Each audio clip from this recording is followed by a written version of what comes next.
Hey guys, tonight we slip into the cool, quiet space between a museum shelf and an ancient riverbank where dried clay can feel weirdly alive in your imagination, like it's still holding a thumbprint that hasn't decided whether to be history or story.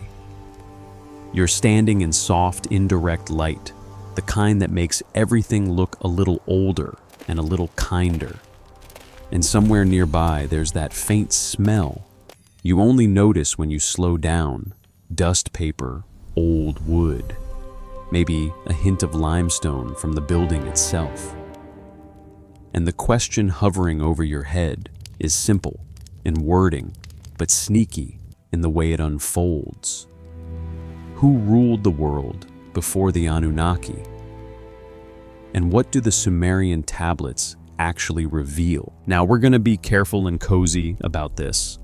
Some parts are widely accepted, history, mundane, documented, and honestly kind of charming. I have the measurements right here. Some parts are interpretation, reasonable guesses, the kind scholars debate and argue over because the past doesn't come with subtitles. And some parts are calm, what-if imagination cinematic mist that helps you feel the mood without pretending it's proof. The tablets might suggest certain patterns, they may hint at older traditions, they could preserve echoes of memory, but historians debate how literally any of it should be taken. And yes, tiny reality check, you probably won't survive this if you expect the ancient world to hand you a neat timeline with page numbers and a polite little index. So, before you get comfortable, take a moment to like the video and subscribe, but only if you genuinely enjoy what I do here. Also, drop your location and your local time in the comments. I love seeing how far these sleepy journeys travel while you're curled up somewhere with a blanket and a slightly questionable pillow situation. Now, dim the lights, maybe turn on a fan for that soft background hum, and let's ease into tonight's journey together. You begin in the present because that's where your body is, even if your mind is about to wander 5,000 years backward, like it forgot where it parked. Picture a quiet room filled with objects that look humble, almost too humble to carry anything dramatic. Small clay tablets, some broken, some intact, some the size of your palm. Most historians agree that these tablets come from ancient Mesopotamia, what we often call the cradle of civilization. Not because everything starts there, but because writing and cities show up there early, loudly, and with receipts. The evidence we do have points to people pressing reed styluses into wet clay, then drying or firing it so that a list, a contract, a hymn, or a prayer could outlast the person who wrote it. And that's the first little twist of bedtime irony, you, a modern person with a phone that will probably stop working the moment it sees one drop of water, are eavesdropping on messages that survived millennia because they were basically baked mud. If you lean closer mentally, not physically. Please don't fog up the museum glass. You can imagine the wedge-shaped marks like tiny footprints. They don't look like letters. They look like somebody tried to draw a fence using only triangles. But those marks are language, and language is power. Archaeology suggests that writing in this region begins with practical needs, counting grain, tracking sheep, recording deliveries. Not heroic speeches, not mythic proclamations, just accounting. The earliest ruler in that sense might be the person who knows how many jars of oil are supposed to be here by sundown. One interpretation is that the first kind of rule in early cities is less about crowns and more about control of systems, irrigation, storage, redistribution. And what if that's the first secret the tablets reveal? That civilization doesn't begin with a king on a throne. It begins with a canal that needs cleaning and a granary that needs locking. Not glamorous, but effective, like adult life, basically. Adult life. Now, about those Anunnaki, because their name is the magnet here.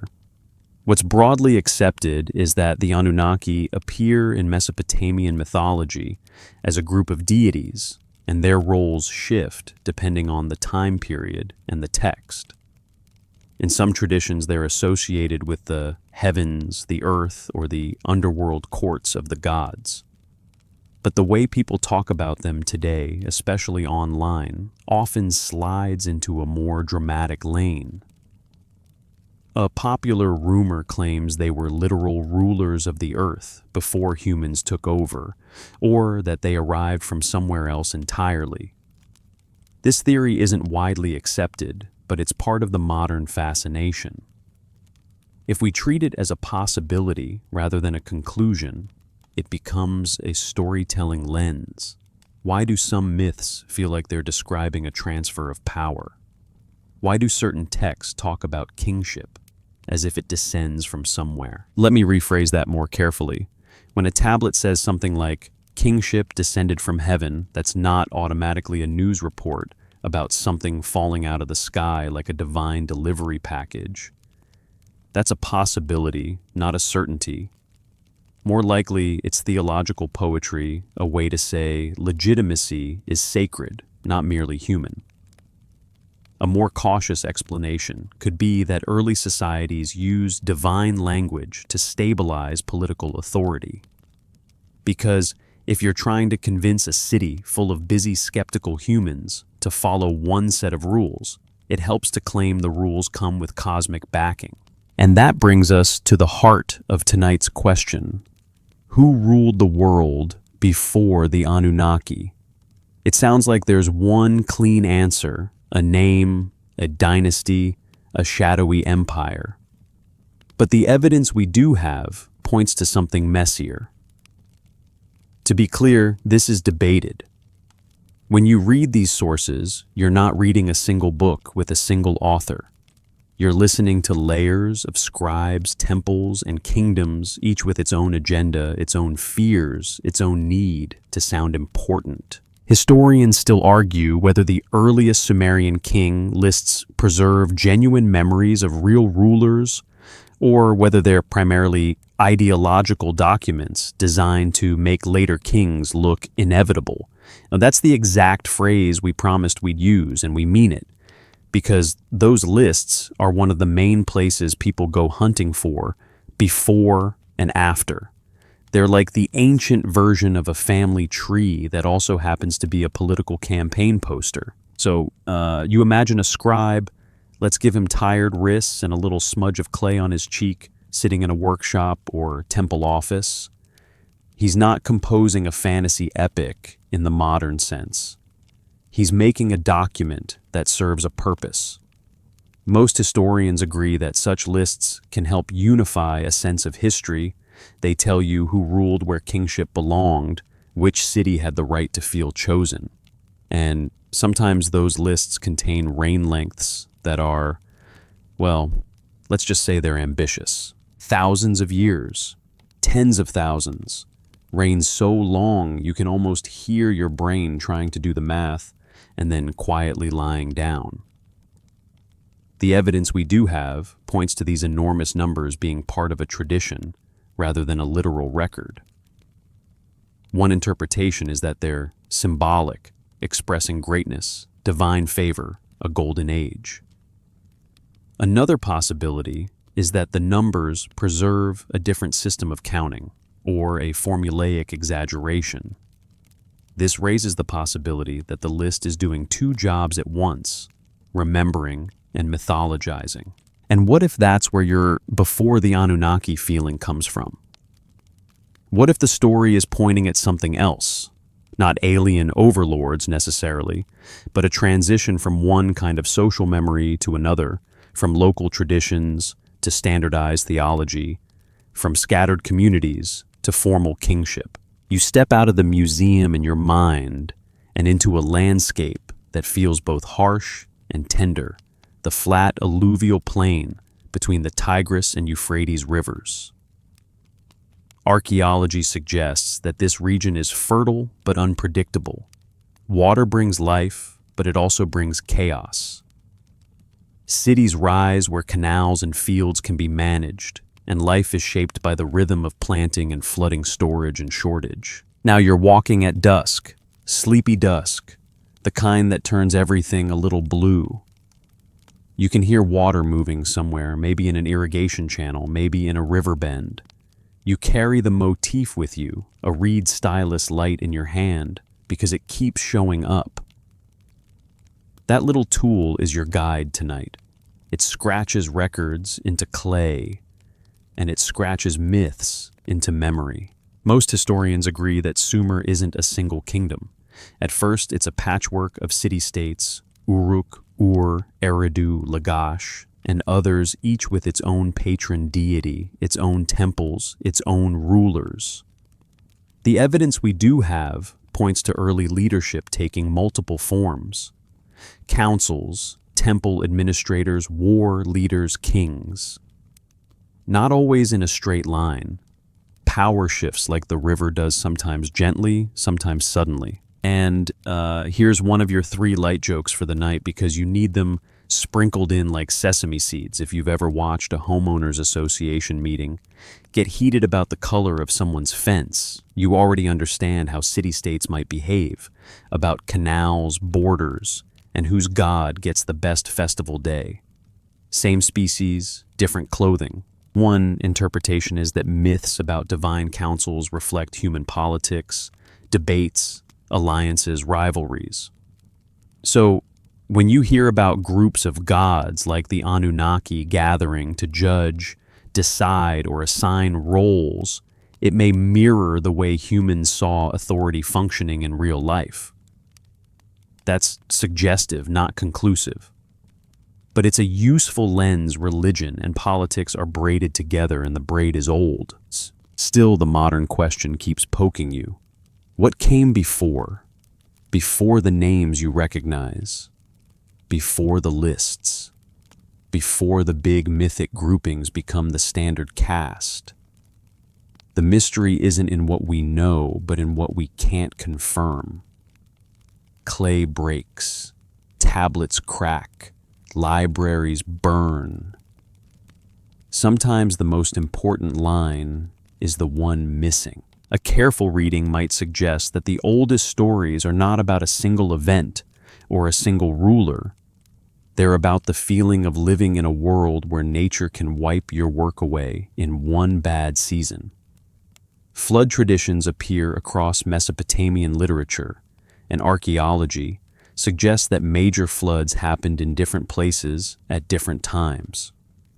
Historians still argue whether specific flood layers correspond directly to famous flood stories, because the correlation isn't clean. To be clear, this is debated. But the pattern matters. Water is both a giver and a taker, and people remember takers more vividly. Here's your second gentle joke. If you've ever had your internet go out, right, when you're trying to save something important, you understand the emotional logic of a flood myth.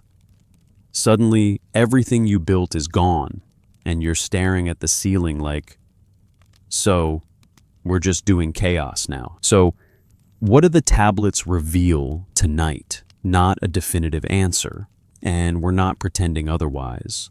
We're not proving anything tonight. We're following clues.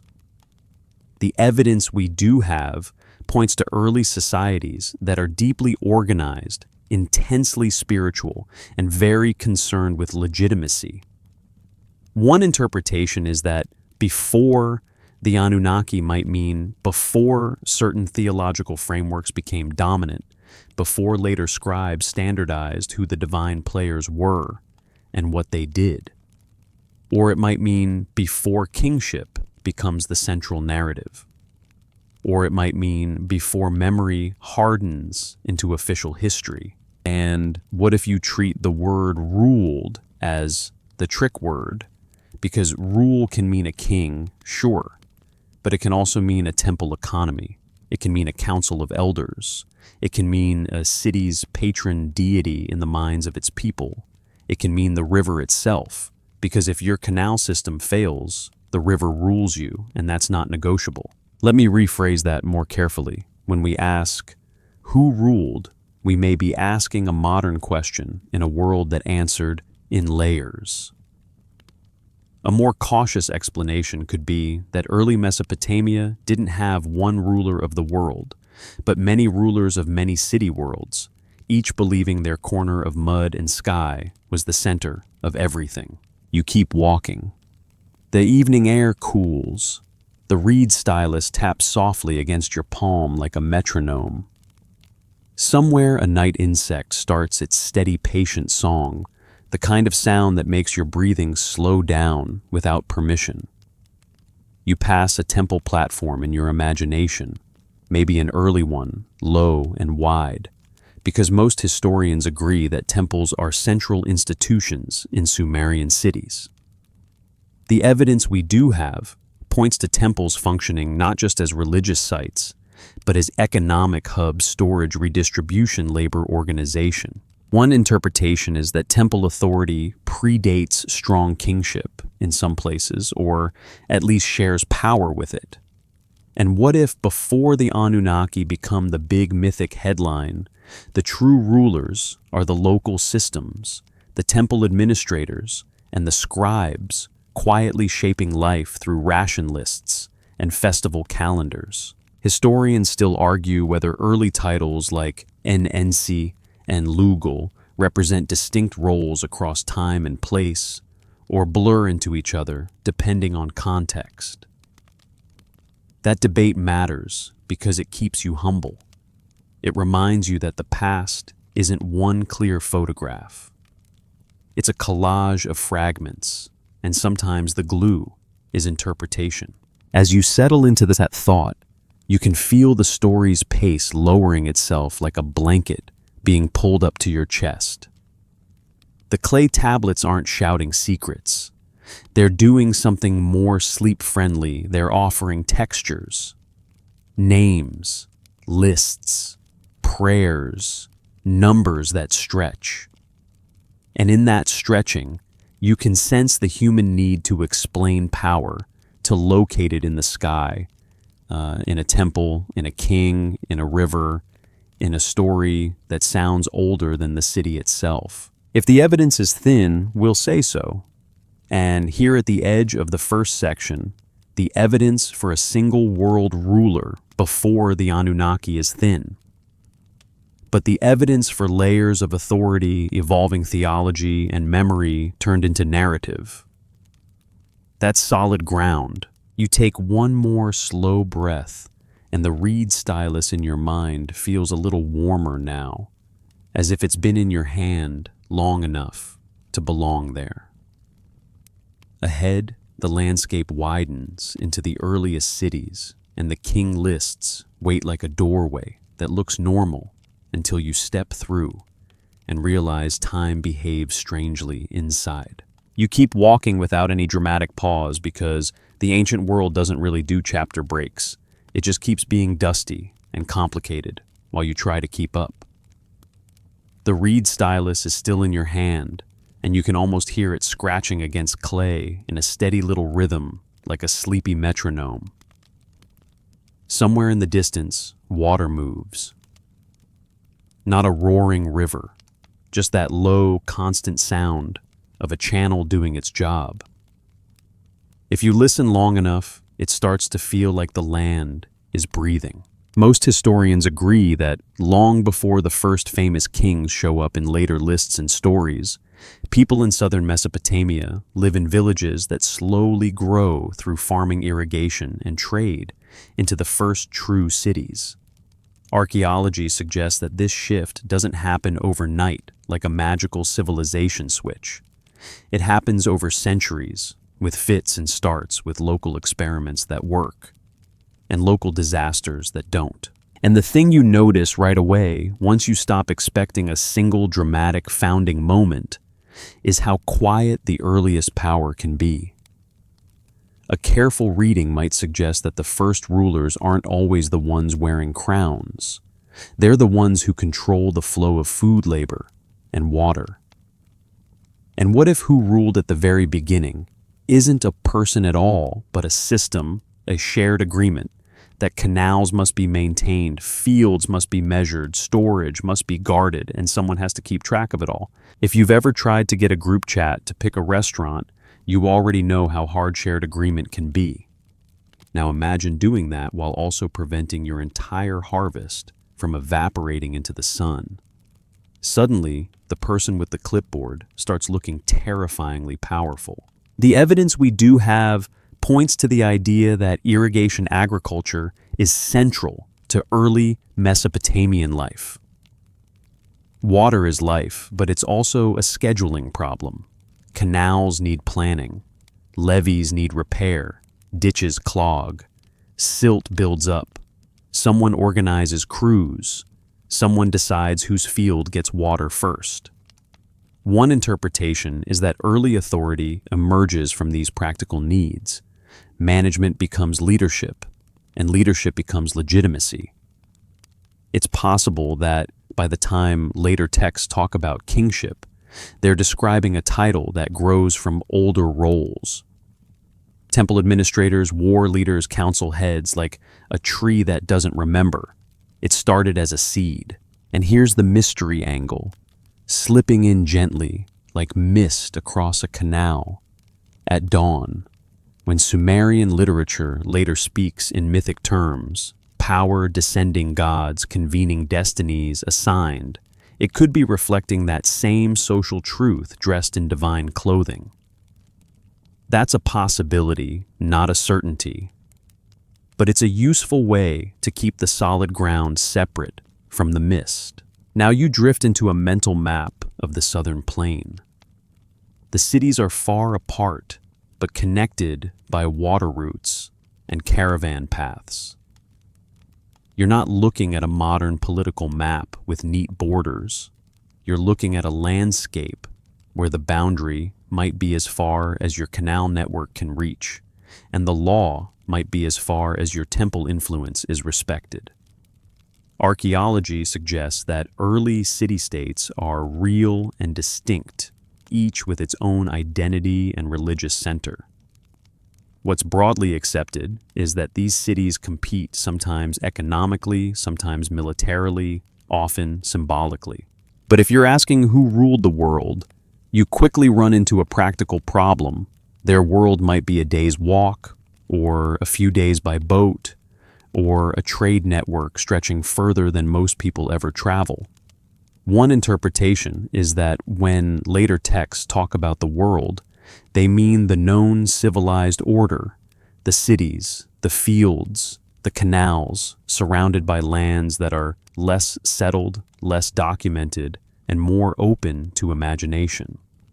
And what if the before world is partly that, a memory of earlier, less centralized living, where power is scattered and local not yet gathered into a single royal spotlight? Most historians agree that temples play a central role in early Mesopotamian cities.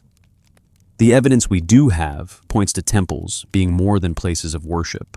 They're administrative centers, storehouses, employers, and symbols of the city's relationship with the divine. One interpretation is that temple authority is one of the earliest enduring forms of organized power, and kingship in its later form either emerges alongside it or grows from it in certain contexts. So you picture yourself in an early city, maybe not the towering ziggurat version you see in dramatic artwork, but an older, lower temple complex with courtyards, storerooms, workshops. The air is warm, the ground is packed earth, someone is carrying jars, someone is counting baskets, someone is writing. You can almost smell barley and oil and sun-baked clay, and then, because it's bedtime and you deserve a small laugh, here's your first light joke of the section. You realize the first influencers might be the people who control the grain rations. Like, forget brand deals, try getting your name on the list that decides whether your family eats this week. Suddenly, likes and subscribes feel extremely modern and extremely harmless. Archaeology suggests that writing begins in this world as a tool for record-keeping tokens, marks then clay tablets with signs that gradually become cuneiform. The evidence we do have points to the earliest texts being administrative, not mythic. That matters for your question because it suggests that the earliest revealed rulers are often institutions rather than heroes, households, temples, work crews, and systems of distribution. A careful reading might suggest that myths come later, or at least the myths we have written down come from later moments when writing is already established and used for many purposes. That doesn't mean people didn't tell stories earlier. It means the stories we can read are filtered through scribes and the institutions that train them.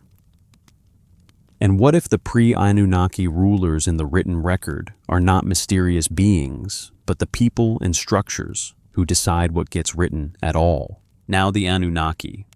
If you keep your feet on mainstream ground, you remember they're a group of gods in Mesopotamian mythology, and their portrayal shifts across texts and time periods. Most historians agree that the myths reflect religious ideas, social structures, and cultural values rather than serving as straightforward historical chronicles.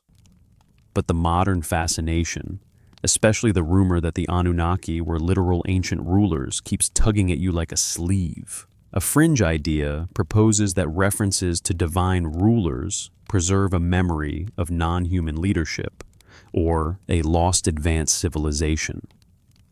This theory isn't widely accepted, but it's part of the broader internet mythology around Sumer. If we treat it as a possibility rather than a conclusion, it becomes a prompt to ask gentler questions. Why do societies personify power? Why do they describe authority as coming from above? Why does legitimacy so often wear a mask of the supernatural? Let me rephrase that more carefully. Even if you never accept the fringe claim, you can still learn from the shape of it. Humans tend to explain big social shifts like the rise of kingship or the dominance of one city over another by telling stories with cosmic stakes. Because when life is uncertain, a cosmic story feels steadier than admitting we're improvising and hoping the river behaves. Historians still argue whether early Mesopotamian political organization is best understood as a steady progression toward kingship, or as a long period where multiple forms of leadership overlap and compete. That phrase matters because it's the hinge of tonight's before.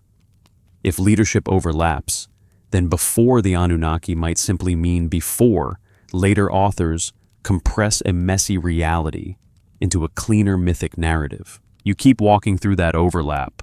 You pass a council house in your imagination, elders gathered arguing quietly, maybe loudly, maybe both.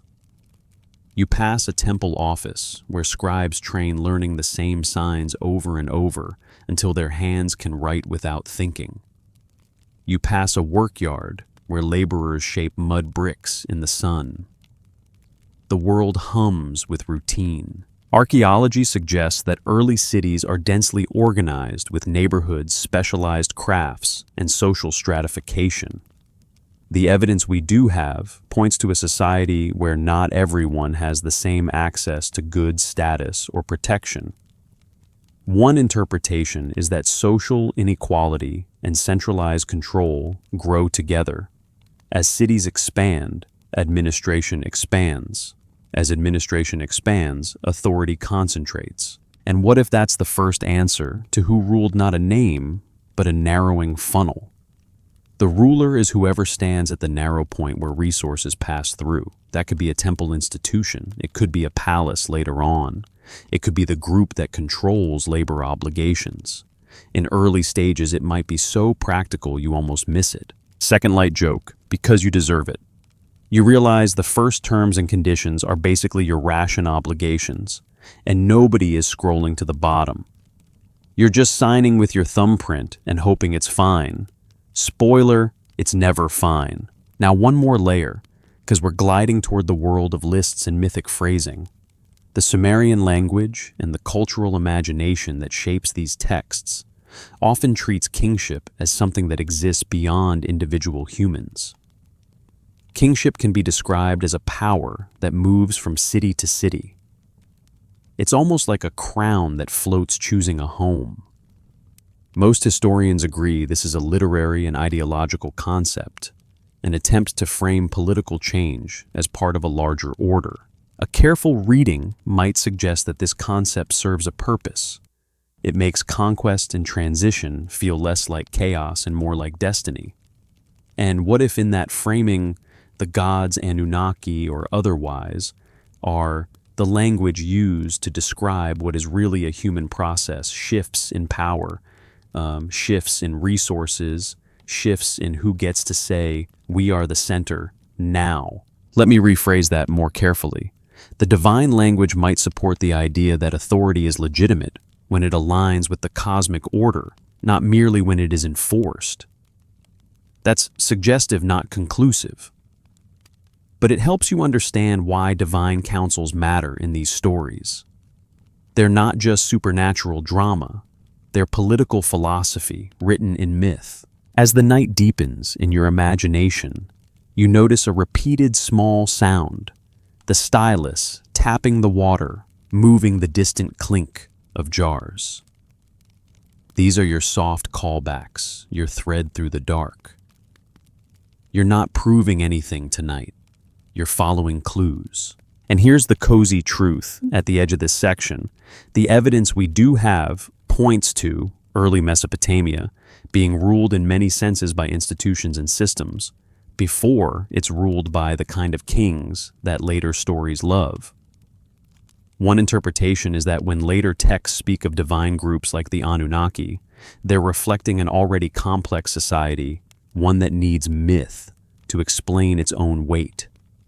And what if the before you're searching for is simply the time when the world is still small enough that a canal manager can be as powerful as a king, and nobody bothers to carve his name into a heroic list? You slow your pace. The air cools further. The fan in your room, if you turned it on, blends into the imagined wind over the plain. Ahead somewhere in the darkness, you can almost see the outline of a list, names and numbers, cities and claims waiting to stretch time like taffy. You don't stop walking, you just drift closer to the thing that makes your modern brain do that little nervous laugh, the lists. Not the cozy kind of lists like buy milk or remember to text your friend back, but the ancient kind that try to line up power like beads on a string. The reed stylus taps once against your thumb, and you imagine a scribe smoothing a slab of wet clay, squinting at the surface like it's a screen that refuses to load. Most historians agree that the Sumerian king list and related traditions are real ancient compositions that survive in multiple copies from later periods.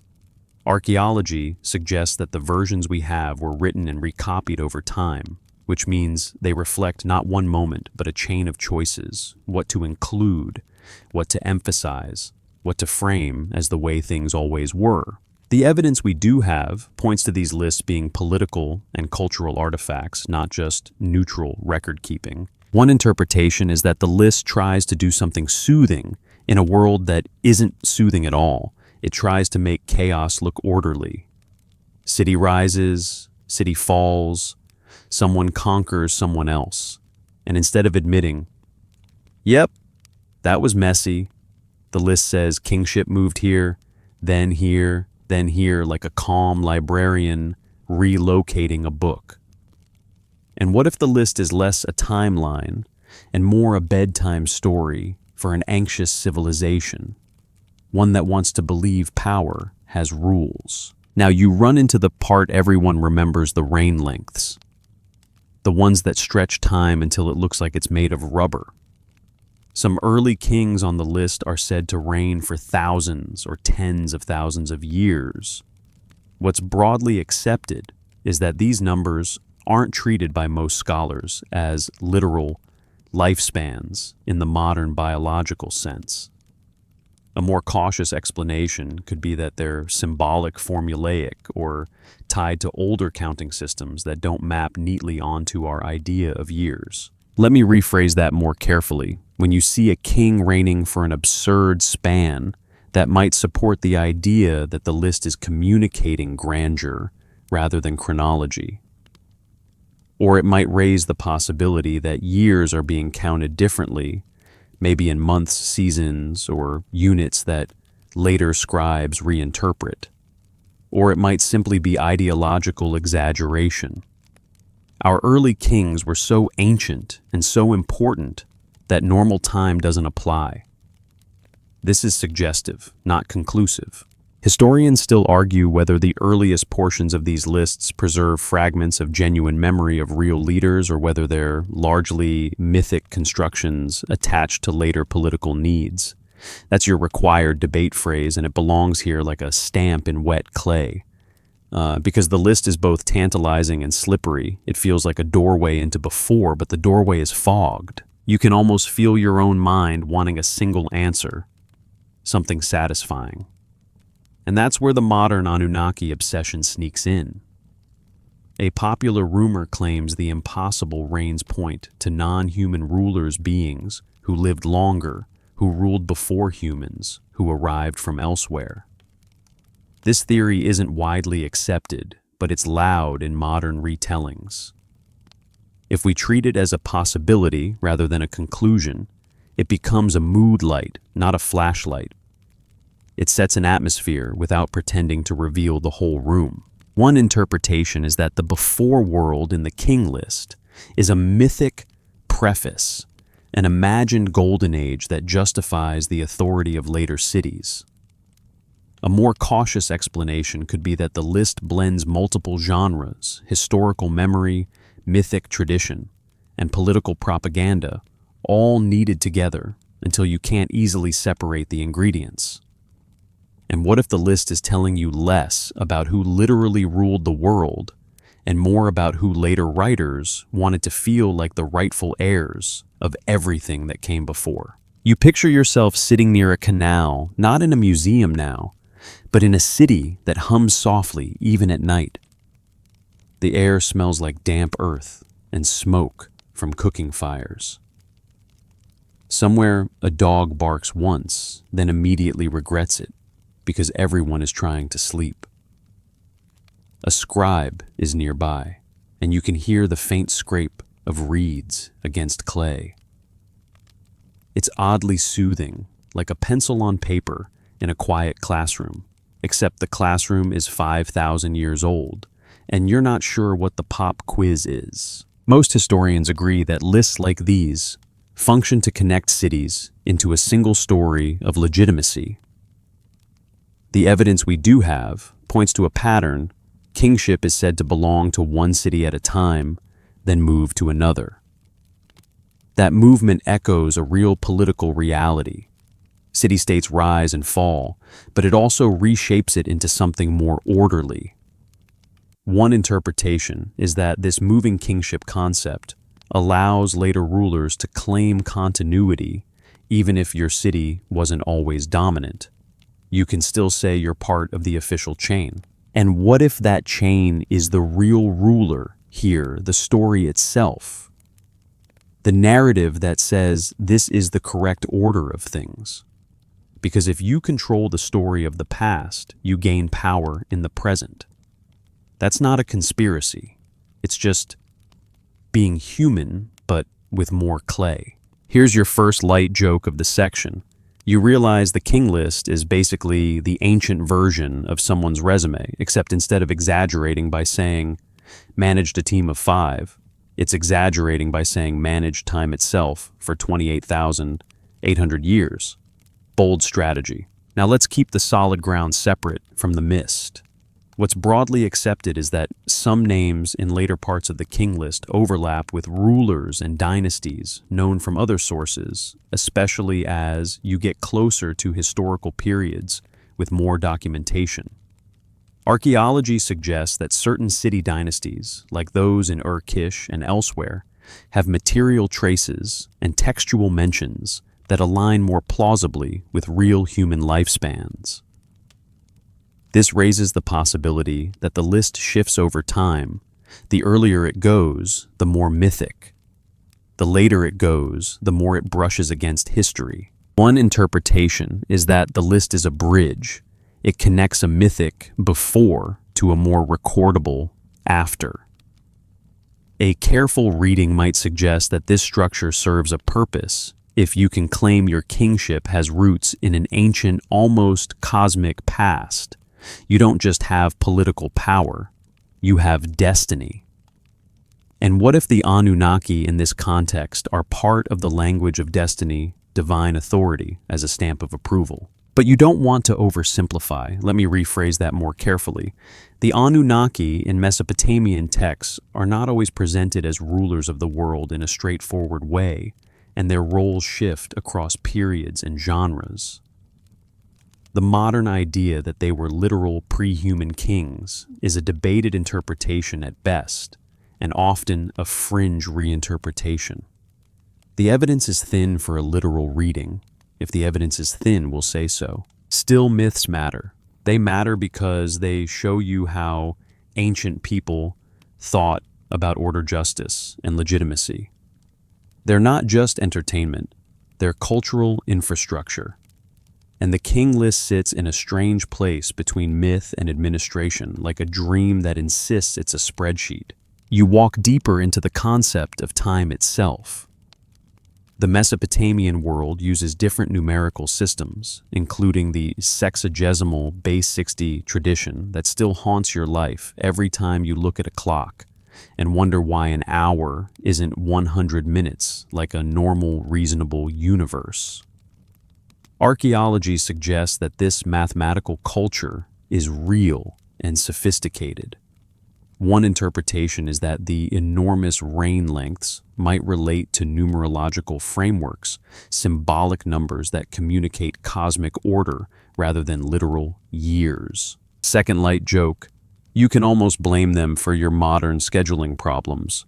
Like, sorry I'm late, I'm on Mesopotamian time. My commute lasted 3,600 units of destiny. Nobody is impressed, but you feel better. Historians still argue whether those large numbers are purely symbolic or whether they preserve some older counting tradition that later scribes misunderstood or reinterpreted. There's no full consensus, and that's okay. The uncertainty is part of the texture. The mystery isn't in what we know, but in what we can't confirm. So, when you ask who ruled before the Anunnaki, and you look at the king list, you might be tempted to say the antediluvian kings, the before the flood kings, the ones with impossible reigns. But to be clear, this is debated. One interpretation is that these antediluvian kings represent a mythic age, an imagined time when order is purer and closer to the divine. Another possibility is that they function as placeholders for the idea of deep antiquity, a way to say, our story goes back farther than you can measure. And what if that's the reveal, not a secret roster of literal rulers, but a human desire to stretch roots into the abyss of time, to claim continuity, to claim importance, to claim that your city's authority isn't just a temporary arrangement, it's woven into the fabric of the cosmos. You slow near the end of the section. The canal sounds steady. The stylus still warm in your hand. The list has done its job.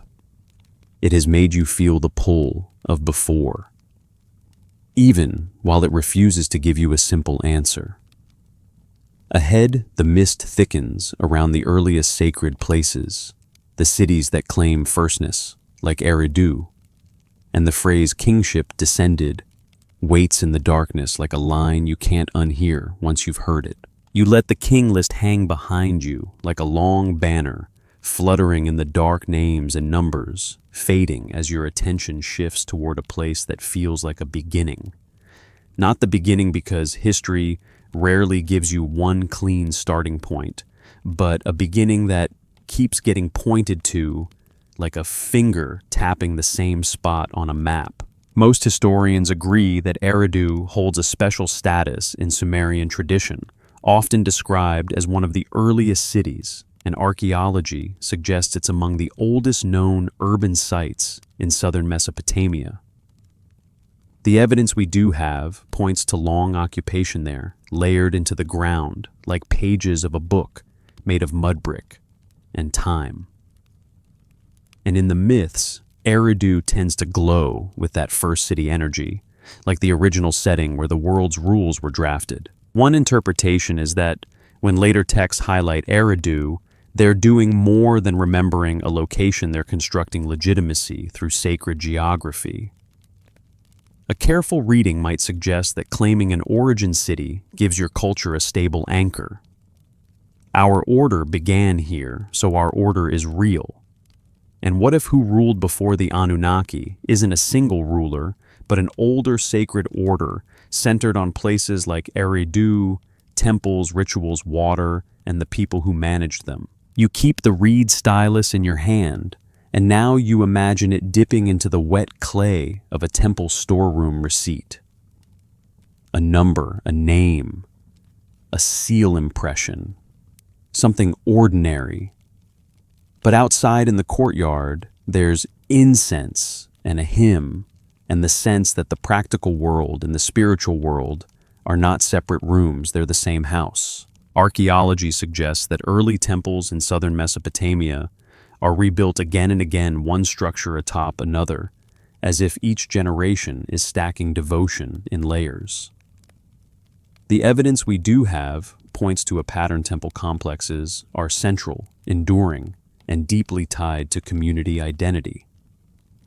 Most historians agree that temples aren't just places where people believe things, they're institutions that organize labor, manage resources, and distribute food, especially in early city life. One interpretation is that temple authority is one of the earliest reliable forms of rule, not always in the dramatic sense, no cape, no throne, no theme music, but in the sense that the temple is where decisions get made, where calendars get set, where festivals and obligations shape your year. And what if the pre-Anunnaki rulers are best understood as those early institutional structures, the priestly administrators, the councils, the people who can say, this is the schedule, this is the ration, this is the ritual, and everyone else just nods and tries to keep up? Historians still argue whether the earliest leadership in cities like Eridu should be imagined primarily as priestly administration, or as a mix of temple and secular authority that shifts over time. That's your required debate phrase again, because it fits this moment perfectly. The early evidence doesn't hand you one clean job description. It hands you overlapping roles, religious, economic, civic, wrapped together like reeds in a mat. Now you drift into the language that keeps appearing in these traditions: kingship descending. In the king list, you see the line that so many people latch onto after the kingship descended from heaven, or words very close to that idea. What's broadly accepted is that this is a theological and ideological phrasing, not a literal meteorological report. But it's powerful. It paints authority as something bigger than human argument. One interpretation is that descending reflects the way ancient people conceptualize legitimacy as something granted by the divine world. A more cautious explanation could be that it's a poetic way to say this is the recognized order, and the divine language makes it harder to dispute. And what if the phrase is doing two things at once? It's blessing kingship, and it's quietly admitting that kingship is not the default. It has to arrive. It has to be established. It has to be accepted. Let me rephrase that more carefully. When a tradition says kingship descended, that raises the possibility that earlier forms of leadership existed, local councils, temple administrations, clan authority, and kingship as a centralized institution is portrayed as a later, almost foreign addition. That's a possibility, not a certainty. But it's the kind of possibility that makes your question feel sharper. If kingship is portrayed as arriving, what came before it arrived? Now, the Anunnaki step through the edges of the story again because divine counsels and divine grants are part of the mythic texture. Most historians agree that Mesopotamian myth uses groups of gods to represent cosmic order, justice, fate, and hierarchy. One interpretation is that the divine assembly mirrors human political assemblies, discussions, decrees, distribution of roles. A careful reading might suggest that when myths describe gods assigning destinies, it's reflecting the human experience of living under institutions that assign your duties, your taxes, your labor days, your portion of barley. And what if the myth is pointing at something else?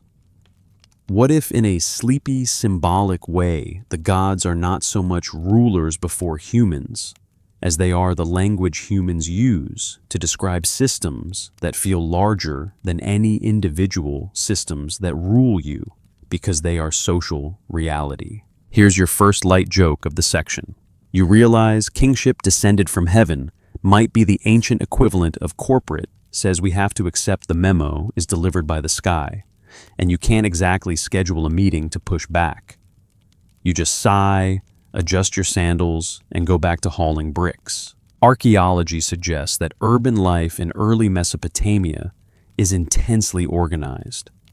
The evidence we do have points to specialization, crafts, people, administrators, religious specialists, laborers, each contributing to a city that is more like a living machine than a collection of huts.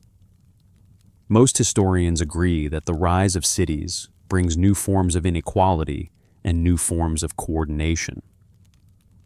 One interpretation is that as coordination grows, and authority begins to seek sacred justification. And here Eridu's mythic aura matters. In later traditions, Eridu is associated with wisdom, with deep origins, with a kind of primordial order. A fringe idea proposes that references to such first cities encode memories of a lost high civilization or an advanced prehistory. This theory isn't widely accepted, but it's popular in modern retellings. If we treat it as a possibility rather than a conclusion, it becomes a gentle question. Why do so many cultures imagine an earlier golden age?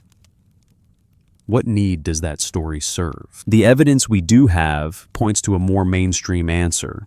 Early cities emerge from long, gradual processes, not from a single sudden leap. But the human mind loves leaps. It loves origin stories with dramatic clarity. And what if the first city motif is both a memory and a wish, a memory of deep antiquity, and a wish that order has a clean beginning? Second light joke. You can picture someone in Eridu saying, "We're the oldest city," and someone in another city replying, "Sure, you are," in the exact tone you hear when two siblings argue about who's mom's favorite. Cities have pride, ancient pride, timeless pride. You move through the temple precinct in your imagination. The night is cool now. A lamp flickers. You smell oil smoke and baked bread. Somewhere, water is poured in a ritual, and it makes a soft sound like rain in a cup. The reed stylus in your hand is a quiet reminder this world is recorded by people who have responsibilities, biases, and limits. Historians still argue whether the prominence of certain cities in later literary traditions reflects actual early dominance or later scribal and political choices that elevate some places for ideological reasons. Again, your required phrase belongs here because it keeps you honest. The past is filtered through who gets to write it down. So, when you ask who ruled the world before the Anunnaki and you stand in the shadow of Eridu, you might start to shift your meaning of rule. What's broadly accepted is that early Mesopotamia is not a single empire. It's a web of cities and institutions. One interpretation is that the earliest rulers are temple-centered administrations that coordinate life long before the great kings become the stars of later narratives. And what if the Anunnaki, rather than being the rulers, are the mythic mirror of that institutional world, the way it feels when power is everywhere and nowhere assigned by forces you can't argue with? Let me rephrase that more carefully. The text may preserve memory of evolving authority, temples, councils, kings wrapped in divine language that makes the shift feel ordained. That's a possibility, not a certainty. But it's a safe, grounded way to read the poetry without turning it into literal fact. As you leave Eridu behind, just a little, you carry a small motif with you. The sound of water poured from a jar, that soft glug-glug that feels like time moving. Ahead, the flood stories begin to press closer, because when you're dealing with river civilization, the water is always waiting to become a character. You keep that soft glug-glug of water in your ears as you move, because in this landscape, water is never just background. It's a mood, a schedule, and sometimes a warning. The reed stylus rests against your palm like a small patient reminder that whatever survives of this world often survives as writing, and writing is selective. The night air feels cooler now, and the plain opens up around you with that flat, endless feeling that makes distances hard to judge. A city's lights, oil lamps, tiny and trembling, could look like stars that fell and decided to stay low. Most historians agree that Mesopotamia is shaped by rivers, canals, and seasonal changes, and archaeology suggests that flooding happens again and again across different sites and different centuries. The evidence we do have points to flood deposits at various ancient locations, layers of silt and debris that signal water moving where humans didn't want it to move. What's broadly accepted is that these floods are not all the same event. They're local, regional, and scattered in time. In other words, the land doesn't give you one clean disaster you can frame and hang on the wall. It gives you a recurring relationship with water that can turn romantic or ruthless depending on the year. One interpretation is that later scribes inherit multiple flood memories, stories from different cities, different generations, different river moods, and fold them together into a single dramatic narrative. A careful reading might suggest the famous Great Flood tradition is less a single documentary record and more a cultural braid, many floods, many fears, many retellings woven into one story that feels bigger than any one town.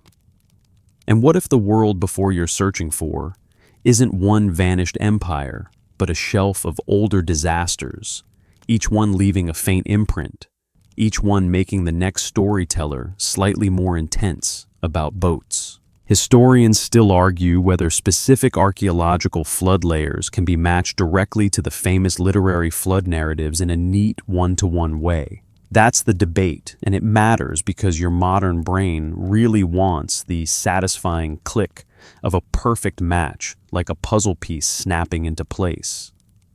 But the ancient world doesn't always do perfect match. Sometimes it does close enough. Now go plant your barley again. You drift closer to the stories themselves, because at some point, the mud turns into literature. Most historians agree that Mesopotamian flood traditions show up in multiple texts, and the evidence we do have points to a long life for these narratives told and retold in different forms. One interpretation is that these stories preserve real memories of catastrophic flooding homes, destroyed fields, ruined people, displaced, filtered through mythic language. A more cautious explanation could be that the flood becomes a narrative tool. It explains why the world feels fragile, why humans need gods, why kingship needs legitimacy, why order is precious. And here's your first light joke of the section. You realize the flood story is basically the ancient version of backing up your files, except their cloud storage is literally the sky. And when the sky decides to crash, you're not filing a complaint. You're building a boat. The reed stylus taps once as if agreeing. In your imagination, a scribe pauses before writing anything about the flood, because even telling the story carries weight. You can picture the scene not as a Hollywood storm, but as the way real disaster often begins: a weirdly humid air, a river rising a little too fast, people glancing at the waterline like they're watching a timer. Archaeology suggests that floods can arrive suddenly in this landscape, especially when river channels shift or levees fail. The evidence we do have points to a world where human control is real but not absolute. You can manage canals, you can build embankments, you can organize labor, but you cannot negotiate with physics. One interpretation is that this tension between control and vulnerability becomes the heartbeat of early Mesopotamian religion and kingship. If a society is built on water management, then water disasters aren't just natural events. They're existential threats that challenge the idea of order. And what if the mythic flood is the cultural way of saying, no matter how clever we are, the world can still erase us? Now you bring the Anunnaki back into frame gently, because the question is still hovering: who ruled before them, and what do the tablets reveal? What's broadly accepted is that divine beings in these texts help explain why calamities happen and how order is restored afterward. One interpretation is that divine counsels and decrees mirror the human experience of policy decisions. Who gets saved? Who gets punished? What rules change after the disaster?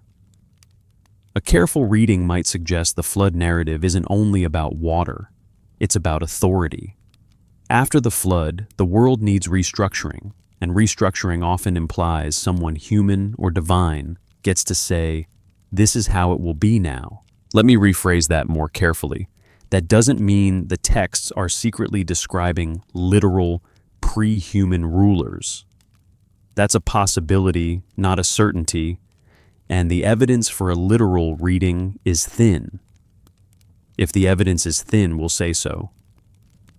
A more cautious explanation could be that before and after language in these stories marks shifts in social memory: before the catastrophe, after the catastrophe; before the new order, after the new order. Still, modern retellings often slide into bigger claims. A popular rumor claims the flood was global and wiped out a technologically advanced civilization, leaving only fragments in myths and tablets. This theory isn't widely accepted, but it's persistent, maybe because it feels cinematic, maybe because it offers a clean reason for why we don't have more evidence. If we treat it as a possibility rather than a conclusion, it becomes a bedtime. What if not a conclusion you build your whole worldview on?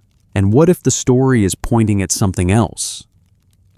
What if the advanced civilization isn't a lost supertech society, but simply the surprising sophistication of early urban life, math administration architecture, so impressive that later people describe it as semi-divine? Second light joke: you can imagine someone in an ancient city watching the river rise and thinking, okay, so the gods are definitely leaving a 1-star review while their neighbor is like, "Can you not? I'm carrying the grain." Archaeology suggests that even without a single world-ending flood, repeated regional floods would be enough to seed powerful shared narratives. The evidence we do have points to people storing grain, building up temple platforms, and developing systems that, among other things, help you recover after disaster. One interpretation is that this is how rule evolves institutions that can organize recovery, gain legitimacy. A more cautious explanation could be that when societies face repeated shocks, they centralize authority because coordination becomes survival. Historians still argue whether the flood traditions reflect mainly historical memory, mainly theological storytelling, or a blend of both that shifts depending on which text and which period you're reading. There's no full consensus, and that's okay. Some parts are documented, some are interpretation, and some are gentle imagination. We'll keep the solid ground separate from the mist. As you walk, you notice the motif: returning water poured from a jar, soft controlled, measured, versus flood water, loud, uncontrolled, indifferent. The contrast is almost philosophical. In the temple courtyard, water is ritual and order. In the floodplain, water is reminder and reset button. Here's your third light joke, because you need one more before you drift deeper. You picture an ancient bureaucrat trying to file a flood incident report on a clay tablet, and halfway through, he realizes the tablet is getting wet, and he has that very modern feeling of, this is not aligned with my goals. Now back to the question of before the Anunnaki. What's broadly accepted is that flood stories often serve as a hinge in Mesopotamian mythic time, an earlier world and a later world separated by water and memory. One interpretation is that the earlier world isn't necessarily ruled by different beings, but remembered differently. It's grander, older, more saturated with divine presence. A careful reading might suggest that before functions like a lens, everything before the flood is magnified, mythologized, and made larger than life. And what if that's the real reveal tonight, that the tablets don't hand you a secret list of pre-Anunnaki emperors, but they do reveal a human habit of turning repeated local catastrophes into one shared cosmic story? Not because they're lying, but because stories are how communities carry memory when the river keeps rewriting the land. You slow your steps. The canal sound becomes steadier again, like the world is trying to reassure you. Yes, water can be managed. Sometimes. The reed stylus warms against your palm. Ahead, the night holds more divine names, more counsels, more attempts to explain why power shifts and why order must be rebuilt. And you're still not proving anything. You're following. Clues, one soft footprint, in wet clay at a time. You keep moving and the world around you feels a little more crowded, not with people this time, but with names. Divine names, titles, epithets, lists that read like a guest list for a party where nobody brought snacks, but everyone brought cosmic authority. The reed stylus taps softly, and you realize you're staring at a strange habit of the ancient mind, using gods like a timeline. Not always intentionally, not always neatly, but often enough that modern readers get tempted to treat divine generations like calendar years. Most historians agree that Mesopotamian deities serve religious, social, and cultural roles first and foremost, and archaeology suggests that temples, rituals, and divine names are woven into daily life, work schedules, festivals, oaths, legal formulas, and the very way cities describe themselves. The evidence we do have points to gods being part of the operating system, not just the wallpaper. One interpretation is that when you see a long sequence of divine figures lists, councils, groups like the Anunnaki, you're not looking at a literal historical roster of rulers the way you'd look at a king list. You might be looking at a theology of order, who has authority over who sits above whom, who is invoked in which context. A careful reading might suggest that divine hierarchies sometimes map onto human hierarchies temple ranks, city rivalries, political alliances?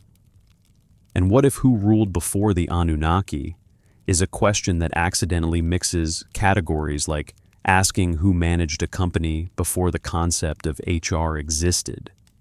The answer might be different roles, different systems, and a whole lot of people doing the work without a single title. What's broadly accepted is that Sumerian and broader Mesopotamian religion isn't static.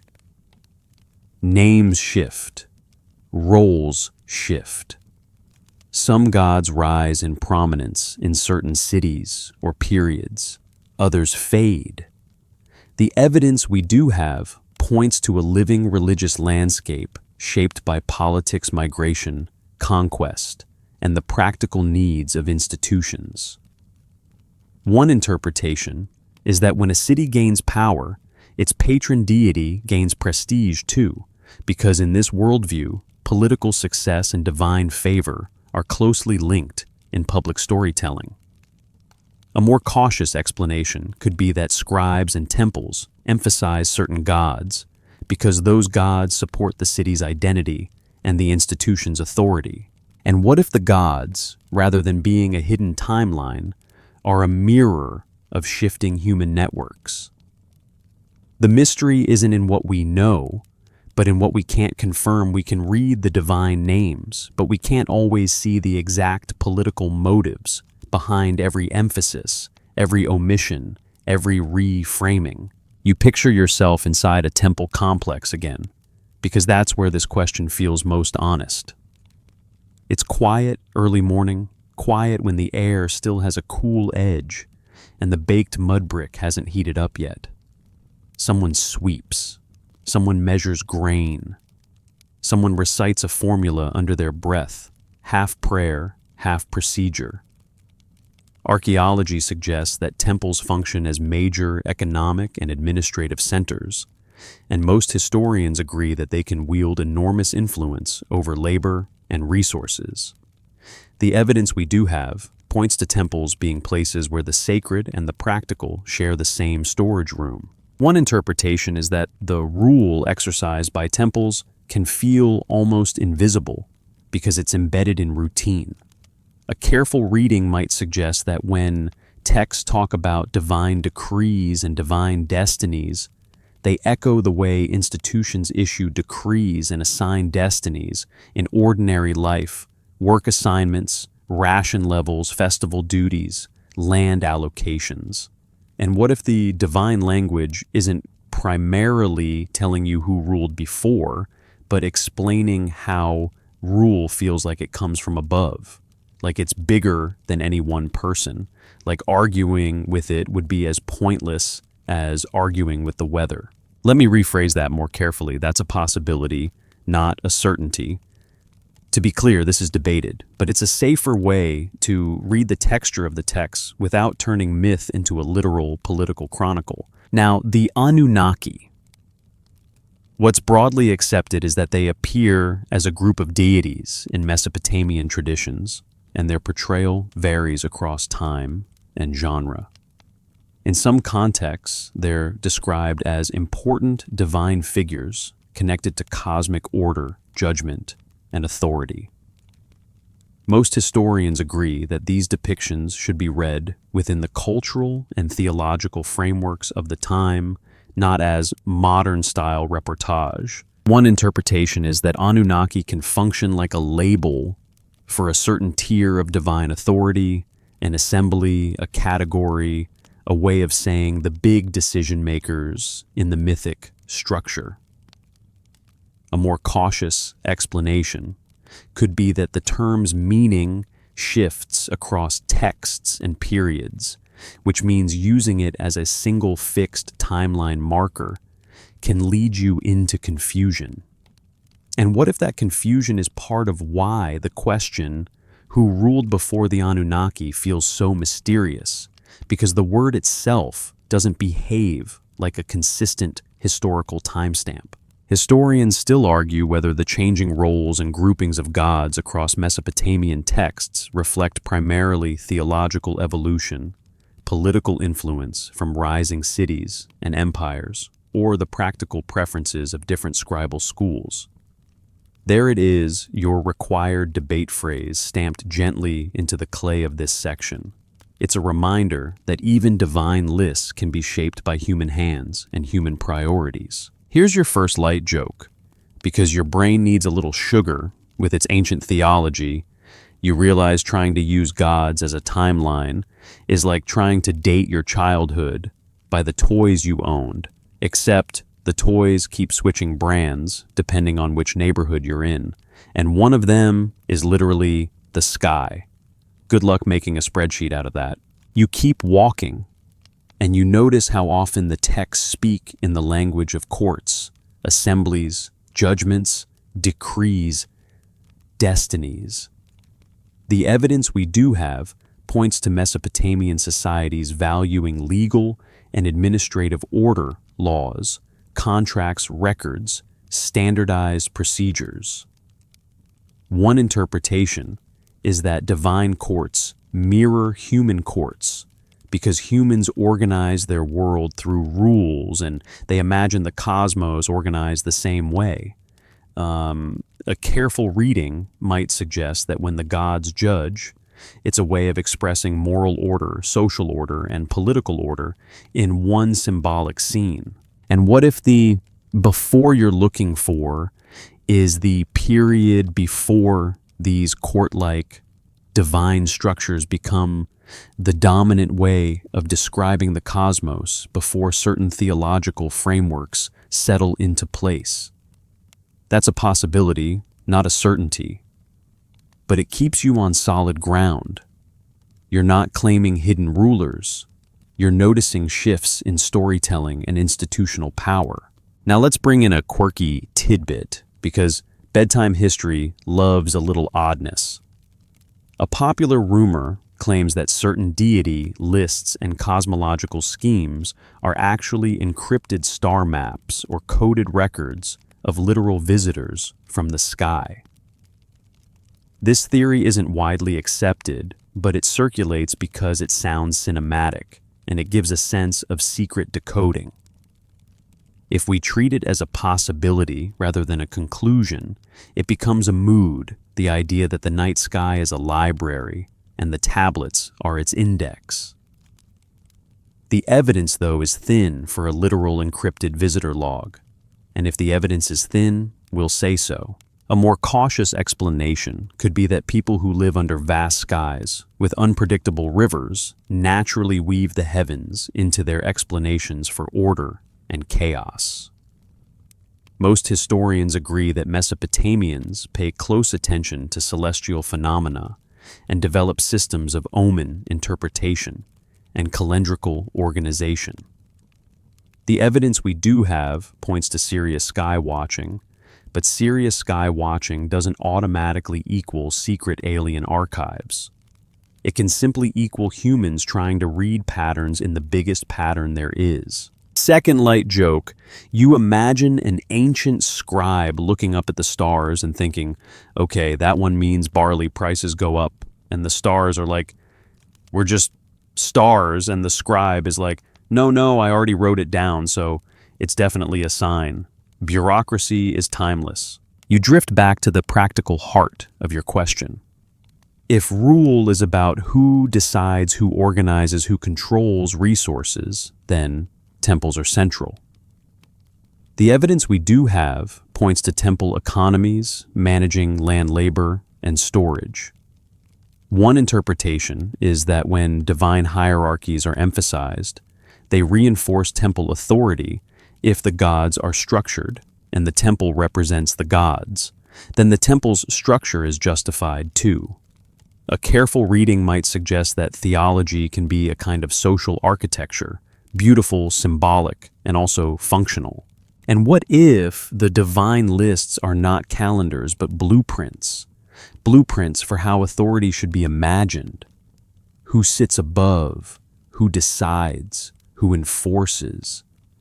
That's a possibility, not a certainty. But it fits the world you've been walking through. A world where legitimacy matters so much that people build stories to hold it in place. Let me rephrase that more carefully. This doesn't mean scribes are inventing everything out of thin air. Some parts are documented, some are interpretation, and some are gentle imagination. The solid ground here is that religious institutions and political institutions intertwine. The mist is how literally you read the divine scenes. We'll keep the solid ground separate from the mist. Third light joke, and then we'll let you sink deeper. You realize that if you tried to explain your own modern government using only mythic metaphors, future people would probably think the DMV was a deity, which honestly would make a weird amount of sense. As you near the end of this section, you hold on to a calming idea. The tablets reveal a world where gods are not just characters, but a language for order. Most historians agree that these texts reflect real societies with real institutions and real struggles to stabilize life.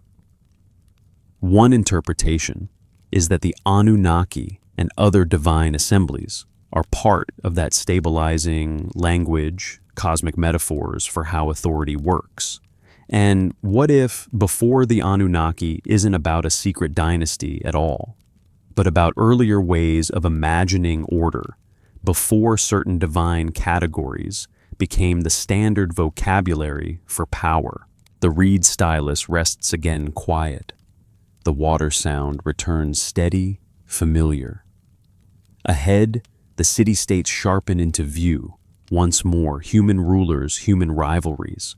Because after you step back from gods, as timelines, you're ready to watch humans try to rule in the mud, under the same sky, with the same stubborn need to make the world feel ordered. You glide out of the temple's cool shadow and back into the open air, where human politics feels louder, even when nobody is shouting.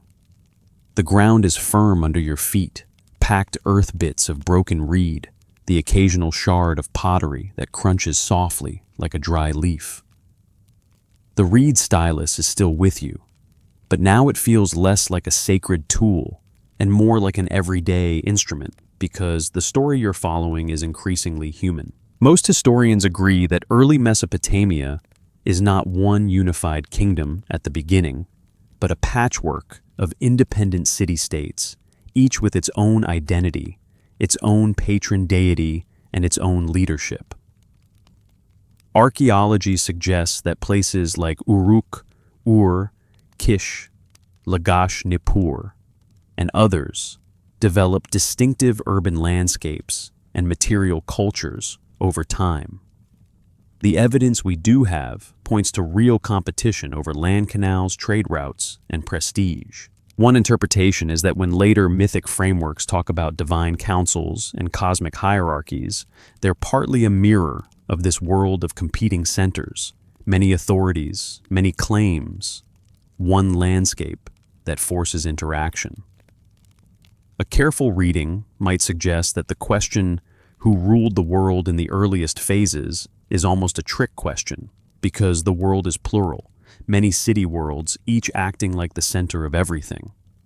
And what if before the Anunnaki really means before later writers compress that messy plurality into one grand mythic cast? You walk along a canal path that curves gently, and you can almost feel the social geography.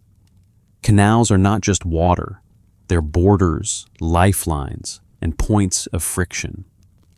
The evidence we do have points to irrigation networks being central to agriculture and survival. Most historians agree that controlling water access translates directly into power. One interpretation is that early conflict and cooperation revolve around these networks: who maintains them, who regulates them, who can redirect flow in a dry season. And what if the first world rulers are simply the cities that can coordinate labor well enough to keep the water moving? Now, the texts you have, those clay whispers, often frame political change as the movement of kingship from city to city. What's broadly accepted is that this is both a reflection of real shifting dominance and an ideological storytelling device. A careful reading might suggest that kingship moving is a way to make conquest and decline feel like part of a larger order rather than mere chaos. And what if that larger order is exactly what people crave, in a world where everything depends on water behaving? Historians still argue whether the concept of kingship moving in the Sumerian king list is best understood as a simplified retrospective narrative or as a meaningful reflection of how Mesopotamians conceptualized legitimacy across multiple competing cities. There's your required phrase, and it belongs here because it keeps you from treating the list like a modern spreadsheet. It's not just data, it's worldview. Here's your first light joke of the section. You realize the kingship moved to our city line is basically the ancient version of saying we're the main character now, and every city says it with the same confidence, like they've never heard of other cities, which is impressive considering they're literally trading with them. You wander into a city that feels like Uruk in your mind, bigger, busier, with that hum of activity that makes you instinctively walk faster, even though you're not late for anything. Archaeology suggests that Uruk becomes one of the earliest and largest urban centers associated with major developments in administration, monumental building, and writing. The evidence we do have points to a genuine urban leap here: densely packed neighborhoods, temple precincts, workshops, storage areas. One interpretation is that the rise of such large cities changes the nature of rule. In a village, leadership can be personal. In a city, it becomes institutional. A careful reading might suggest that kingship, where it develops strongly, is partly a response to scale. You need coordination, defense, and centralized decision-making. And what if divine language gods granting kingship councils of deities help smooth over the tension of being ruled by strangers in a big place? It's easier to accept authority if it feels woven into the cosmos. Now let's keep our 70-30 balance steady. On the mainstream side, the evidence we do have points to real dynasties, real conflicts, real administrative practices. On the mystery side, there's always that modern question: are the myths hinting at something beyond human politics? A popular rumor claims that the earliest city-state rivalries are actually the surface expression of a deeper conflict between old rulers and new rulers, with the Anunnaki acting as hidden overlords. This theory isn't widely accepted. If we treat it as a possibility rather than a conclusion, it becomes a cinematic what-if mood.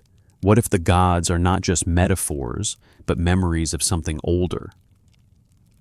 But the evidence for that literal reading is thin, and if the evidence is thin, we'll say so. A more cautious explanation could be that myths often intensify the stakes of normal politics. When cities fight, storytellers describe the conflict as cosmic. When rulers rise, the gods are said to approve. When institutions need stability, divine order is emphasized.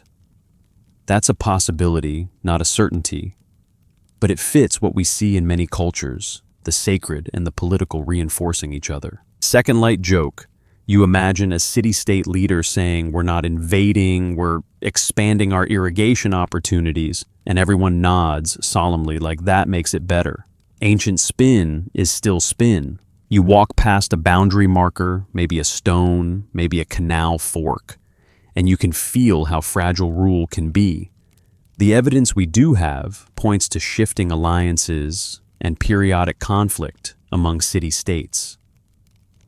Most historians agree that warfare exists, but we're keeping it PG-13, no gore, no graphic detail, just the reality that power contests happen because resources are finite. One interpretation is that these conflicts are not constant chaos, but part of a political ecosystem.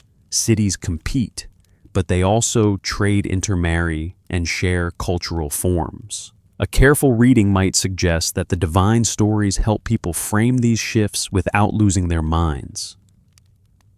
If kingship moves, it's because it's supposed to. If a city falls, perhaps it lost divine favor. If a rival rises, maybe the gods shifted their attention. These are not proofs, but narratives that make life feel interpretable. Historians still argue whether specific legendary figures associated with early city-states heroes, semi-mythic kings, culture bringers should be treated as echoes of real individuals or as literary constructions that embody ideals of kingship. Again, the debate keeps you honest. Some names feel like they're standing on the border between history and story, and you don't get to push them fully into either box without evidence. Now, you notice something important in this city-state world rule is not just a person, it's the interplay of temple-palace and community. The evidence we do have points to complex social organization officials, scribes, workers, priests, merchants. One interpretation is that ruling is distributed across institutions, even when a king exists. A careful reading might suggest that kingship, as presented in later narratives, can overshadow the quieter forms of authority that actually keep a city functioning. And what if that's what the tablets reveal most clearly, not a hidden pre-human regime, but the very human machinery of civilization: ration lists, land records, legal formulas quietly documenting who has power and how it's exercised. Here's your third light joke. You realize the true ancient superpower might be the person who can read and write cuneiform, because everyone else is basically signing contracts with a thumbprint and vibes.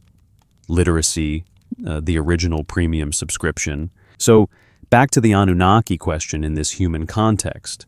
What's broadly accepted is that city-states each have patron deities, and divine language is used to legitimate political authority. One interpretation is that gods like the Anunnaki appear in texts as part of this legitimating structure, cosmic backing for earthly order. A more cautious explanation could be that Anunnaki becomes one of the categories used to talk about divine authority in a way that supports institutions and rulers. And what if before the Anunnaki is simply before the term becomes prominent in certain textual traditions, before later theological systems settle and get copied widely? That's a possibility, not a certainty, but its grounded words and categories evolve, and the texts we have come from particular moments of copying and canonizing. You keep walking the canal, sounds steady again. You can feel the narrative tightening from scattered villages to city-states to lists to sacred origin places. And now to the practical reality that humans are already ruling plenty through institutions, through kingship, through the control of water and grain, long before any modern reinterpretation tries to install the Anunnaki as literal historical rulers. The mystery isn't in what we know, but in what we can't confirm. And what we can confirm is that the earliest rule we see clearly in the tablets is deeply human and deeply administrative, messy, proud, clever, and occasionally dramatic. Ahead, the path bends toward the scribes' rooms again, toward the people who don't just witness power, but shape its memory. Because the next question isn't only who ruled, but who got to write down that they ruled. You keep walking, and the city noise softens into something more intimate, the sound of work done close to the ground. A broom sweeping dust, a jar set down carefully, a quiet cough from someone who's been up too long. The reed stylus in your hand feels suddenly heavier, not because it weighs more, but because you're realizing what it represents: the power to record, to define, to preserve, to forget. Most historians agree that the earliest writing in Mesopotamia begins as administration tracking goods, labor, and obligations, before it blooms into literature, hymns, and myths. Archaeology suggests that many early tablets are essentially spreadsheets in clay, and the evidence we do have points to a world where counting is not a hobby, it's survival. Grain, oil, livestock, land, labor days. Everything that keeps a city alive needs to be measured, assigned, and accounted for. One interpretation is that the first true rulers in daily life aren't always kings. They're the administrators who decide who gets what, when, and why. A careful reading might suggest that the earliest authority is bureaucratic quiet and relentless. And what if who ruled the world before the Anunnaki is answered, at least partly by this: the people who ruled were the ones who controlled the flow of resources through writing seals and procedures. You imagine a small room near a temple or administrative complex. The floor is packed earth. The walls are mud brick. Light filters in from a doorway, and dust dances in the beam like tiny, slow snowflakes. A scribe sits with a lump of clay and a stylus, and the whole city seems to run through his hands. Not because he's the king, but because he's the one who makes the city legible. Most historians agree that seals, cylinder seals especially, are used as signatures and markers of authority pressed into clay to authenticate documents and containers. Archaeology suggests these seals are widespread and varied, and the evidence we do have points to a society that takes verification seriously. One interpretation is that the seal is a portable badge of identity and power. If you can stamp something, you can authorize it. A careful reading might suggest that in a world of stored goods and communal labor, a seal can be as powerful as a sword, quietly deciding what is official. Historians still argue whether the earliest administrative systems emerge primarily from temple institutions or from a broader network of households and civic authorities that later becomes more centralized. There's your required debate phrase, and it's important here because it keeps you from assuming one single origin story for bureaucracy. The ancient world loves overlap. Temples, households, councils, emerging palaces, authority can be distributed, then gradually concentrated, depending on time and place. Here's your first light joke of the section.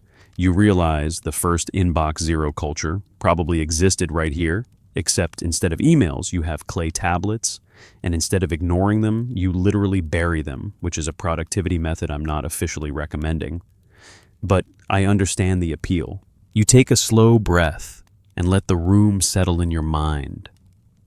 The air smells faintly like wet clay and smoke. Somewhere outside, a donkey brays, and it sounds like it's giving commentary on the entire human condition. The scribe doesn't look up. He keeps pressing wedges into the clay. He keeps making the city's reality into marks. A careful reading might suggest that when later myths speak of destinies being decreed, the language echoes this administrative world: decisions made recorded, enforced. And what if divine decree is partly the mythic reflection of bureaucratic decree? The feeling that your life is organized by rules written somewhere you can't change. Let me rephrase that more carefully. That's a possibility, not a certainty. To be clear, this is debated, but it's a grounded way to connect mythic language to real social experience without insisting the myths are literal transcripts of supernatural meetings. Now, the Anunnaki question returns because you can't help it.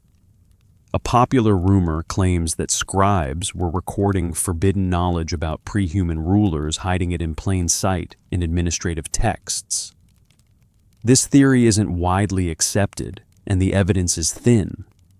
If the evidence is thin, we'll say so. The more mainstream view is that most administrative tablets are exactly what they look like: records of goods and labor, not secret dossiers, not cosmic confessionals.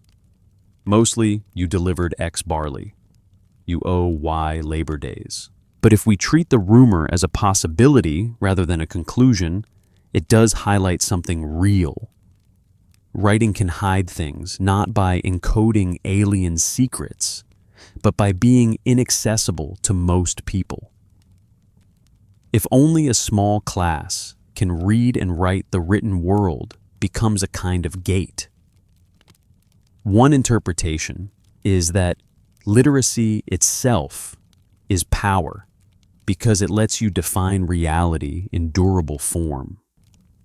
A careful reading might suggest that the earliest ruling class includes not just kings and priests, but scribes and administrators, people who can turn living labor into recorded obligation. Second light joke. You imagine an ancient worker saying, "I never agreed to this," and the scribe is like, "It's literally stamped." And the worker is like, "I don't read triangles." And the scribe is like, "That sounds like a you problem." Bureaucracy still undefeated. Most historians agree that early Mesopotamian society is complex and stratified with different classes and roles. Archaeology suggests specialized crafts, long-distance trade, and institutional organization. The evidence we do have points to the fact that power is not a single lever. It's a network of levers. Temple administrators manage offerings and storage. Household elites manage land and labor. Emerging kingship coordinates defense and prestige projects. Scribes connect it all through record keeping. One interpretation is that rule in this world is often the ability to mobilize labor. A careful reading might suggest that monumental building temples, walls, platforms requires organized workforces and a system of obligations.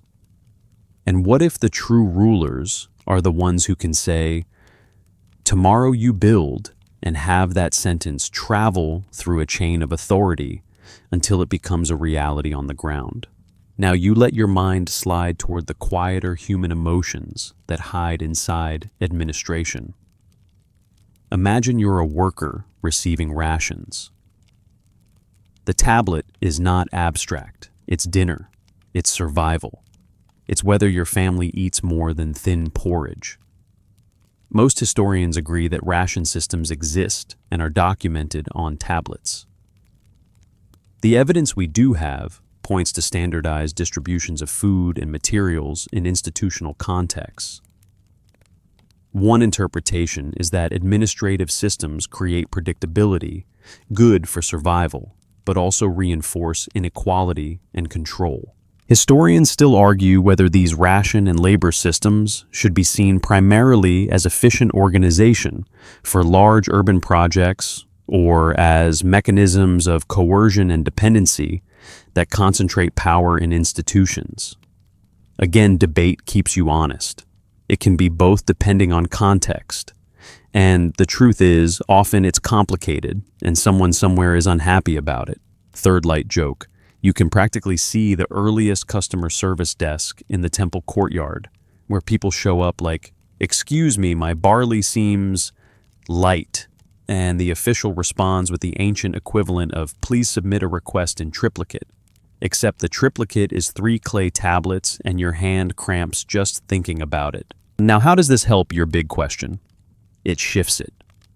When you ask who ruled before the Anunnaki, you might be imagining a shadowy era of non-human kings. But the tablets, especially the bulk of them, reveal something more grounded and arguably more interesting: a world ruled by systems, by institutions, by record keeping, by the management of water-grain labor and legitimacy. One interpretation is that later mythic groups like the Anunnaki serve as a symbolic canopy over that institutional world cosmic language that makes the structure feel ordained. A more cautious explanation could be that the myths and the administrative texts are two sides of the same society. One manages reality, the other explains it. And what if, in a sleepy way, the before world is not before gods, but before the stories about gods become the loudest frame through which we interpret the human machinery underneath? Let me rephrase that more carefully.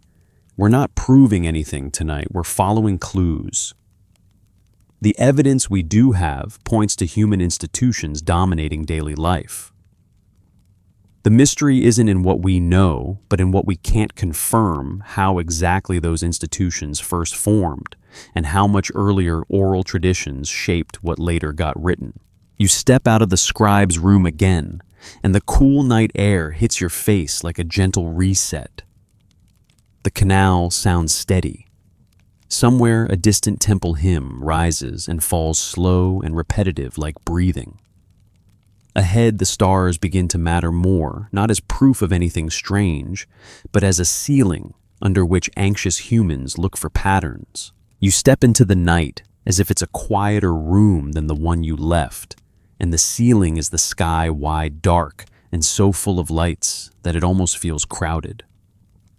The canal water is still whispering nearby, but now you hear another sound too, the steady, soft cadence of someone reciting the kind of ritual speech that doesn't rush because it's meant to outlast the moment. Most historians agree that ancient Mesopotamians pay close attention to the sky developing sophisticated calendrical systems and traditions of interpreting celestial phenomena as meaningful.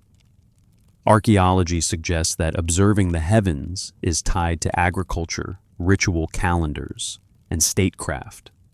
And the evidence we do have points to a culture where the sky isn't just scenery, it's a schedule. When to plant, when to harvest, when to hold festivals, when to anticipate seasonal change. The stars become a kind of clock, and the moon becomes a bossy little manager who insists you do things on time. One interpretation is that celestial language in texts can reflect political anxiety. When the world feels unstable, people look upward for signs that order still exists somewhere. A careful reading might suggest that the same impulse that builds king, lists, and temple hierarchies also builds omen systems. If you can interpret patterns, you can feel less helpless. And what if the Anunnaki stories, especially in modern retellings, feel compelling, partly because they connect power to the sky, and the sky is already loaded with meaning in this culture? Now we keep the solid ground separate from the mist. What's broadly accepted is that Mesopotamian omen traditions and astronomical observations become detailed over time, especially in later periods, and they involve systematic record-keeping. The evidence we do have points to an enduring belief that the cosmos is ordered and that events in the heavens can correspond to events on Earth. One interpretation is that this correspondence isn't random. It's a framework for making political life feel legible. If a king's reign is shaky, the sky can be read as a warning or reassurance. If a harvest looks uncertain, a lunar pattern can be interpreted as a sign.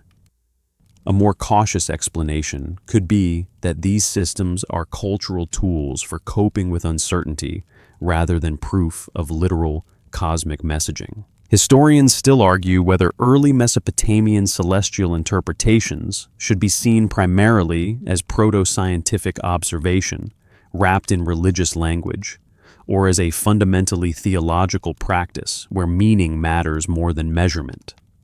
There's your required debate phrase, and it fits here because it stops you from flattening the story into one modern category. It's not simply science or superstition. It's a blend evolving across centuries, shaped by institutions and needs. Here's your first light joke of the section. You realize the sky is basically their ancient notification bar, except instead of you have a new message, it's a weird halo around the moon, means something, and nobody can agree what, so everyone just gets stressed and buys extra barley. You walk through a courtyard where someone has set up a small observation point, maybe a clear sight line to the horizon, maybe a simple platform. You feel the wind. You smell the faint smoke of oil lamps. A scribe or priest, sometimes those roles blur notes down an observation. The reed stylus is back, of course. It always is. It turns the sky into records, the same way it turns grain into rations. Most historians agree that the written record is central to Mesopotamian institutional life, and the evidence we do have points to a deep respect for documented patterns, whether in economics law or omens. One interpretation is that omen interpretation becomes another branch of administration. If a sign suggests danger, the institution responds with rituals, offerings, policy shifts, or public messaging.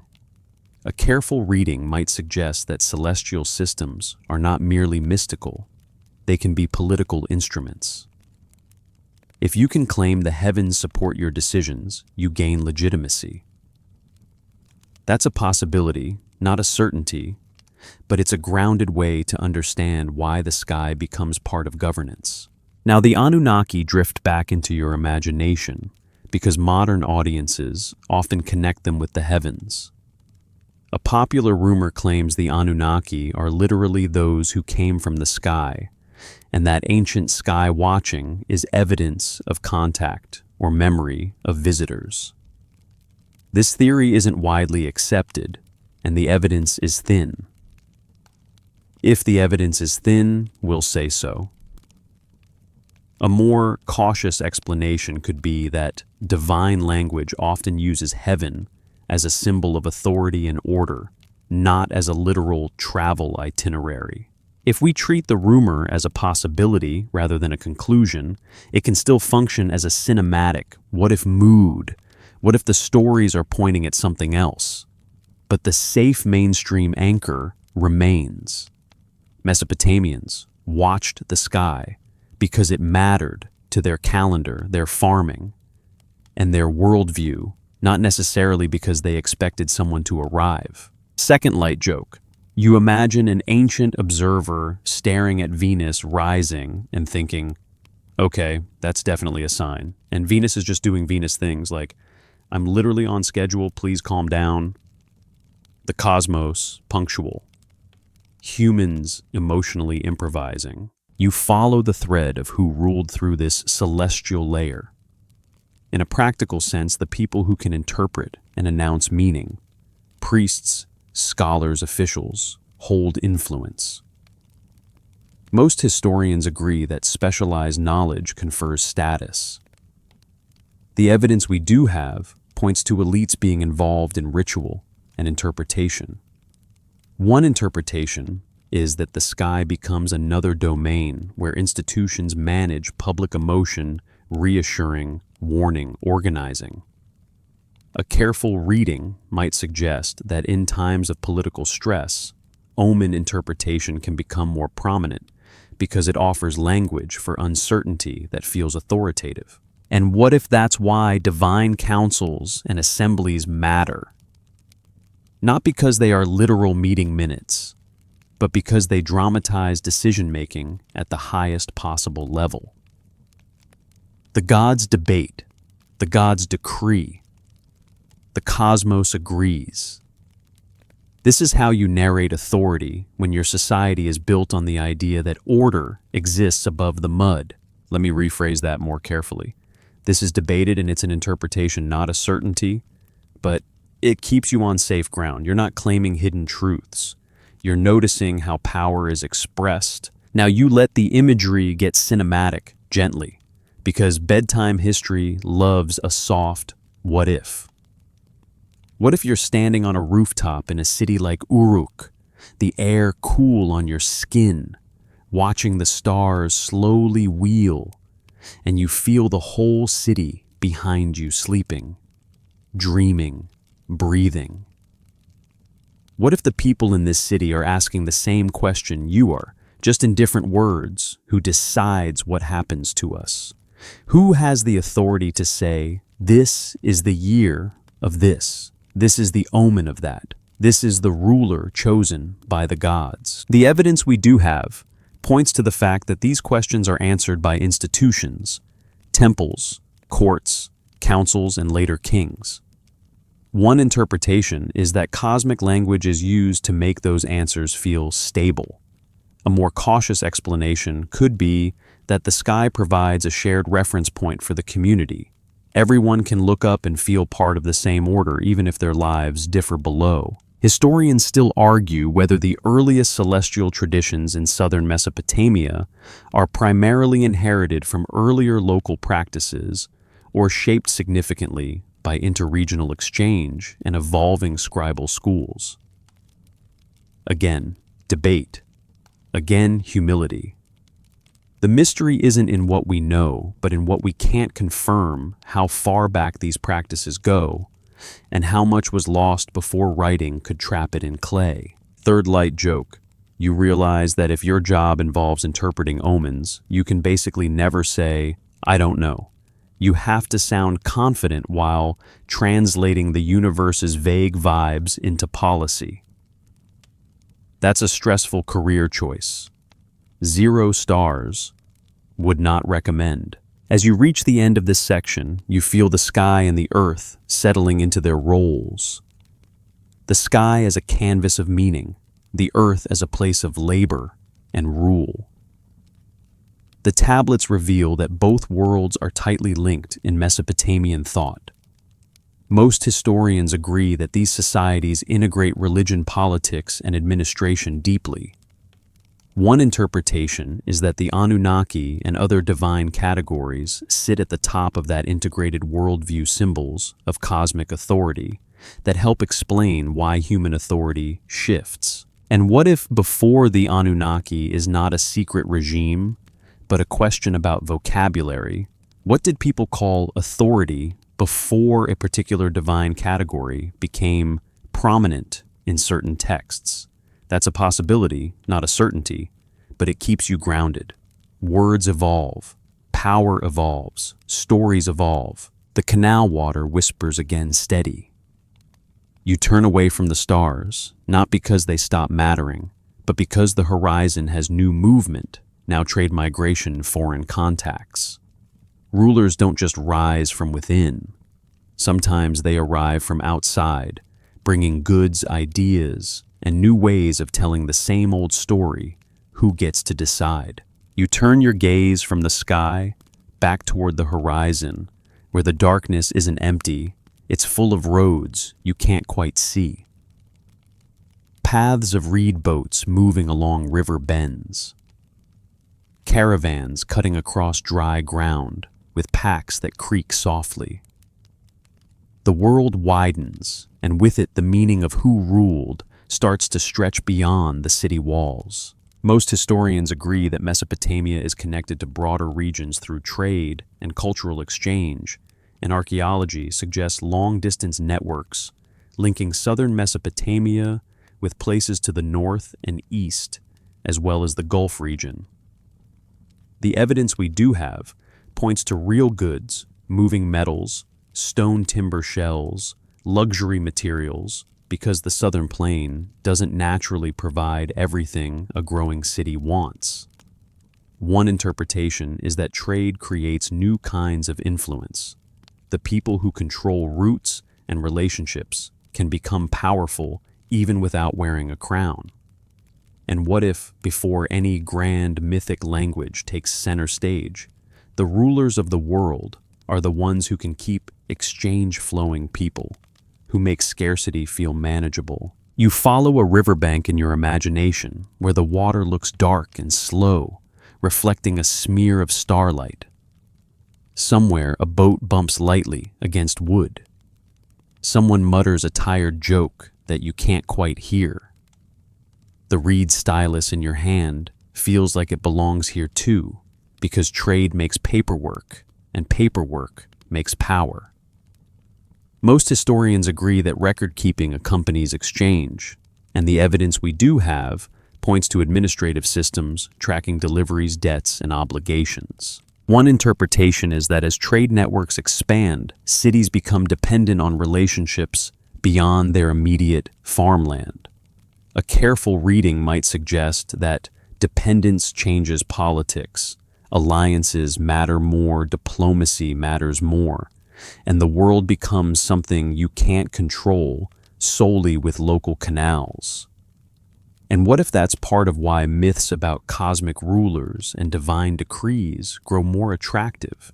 Because they offer a sense of order in a world that's getting bigger and harder to predict. Historians still argue whether the earliest long-distance trade in Mesopotamia is best understood as primarily elite-driven exchange controlled by institutions, or as a more complex mix that includes independent merchants and local actors. There's your required debate phrase set gently into the clay. It matters because the shape of trade affects the shape of rule. If institutions dominate trade, then temples and palaces become even more powerful. If merchants have autonomy, then rule becomes more distributed, more networked. Here's your first light joke of the section. You realize international trade has always involved the same two emotions: excitement about new stuff and frustration about delays.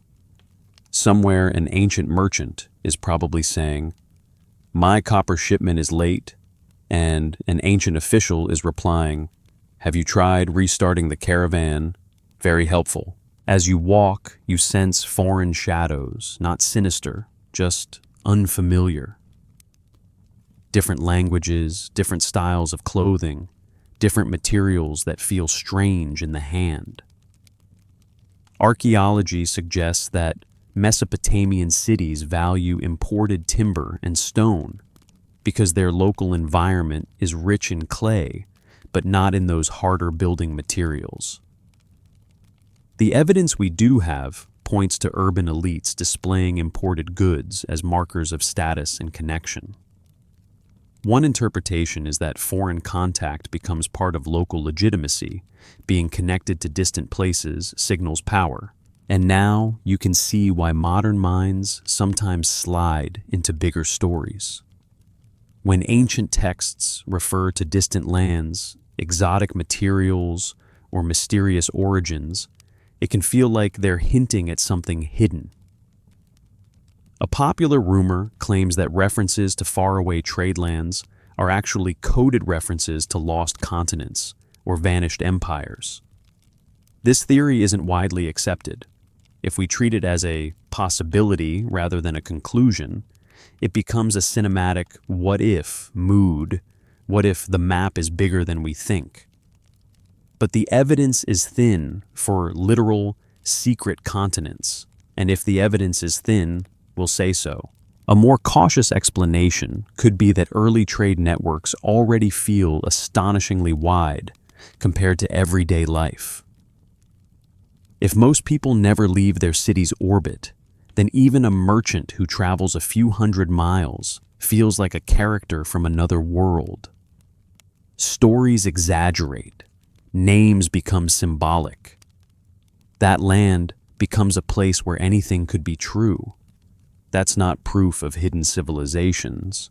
It's the normal way human imagination handles distance. Second light joke. You imagine someone hearing about imported lapis lazuli and responding the way a modern person responds to a new phone model. Do I need it? No. Will it make me look powerful? Absolutely. Luxury is a timeless language.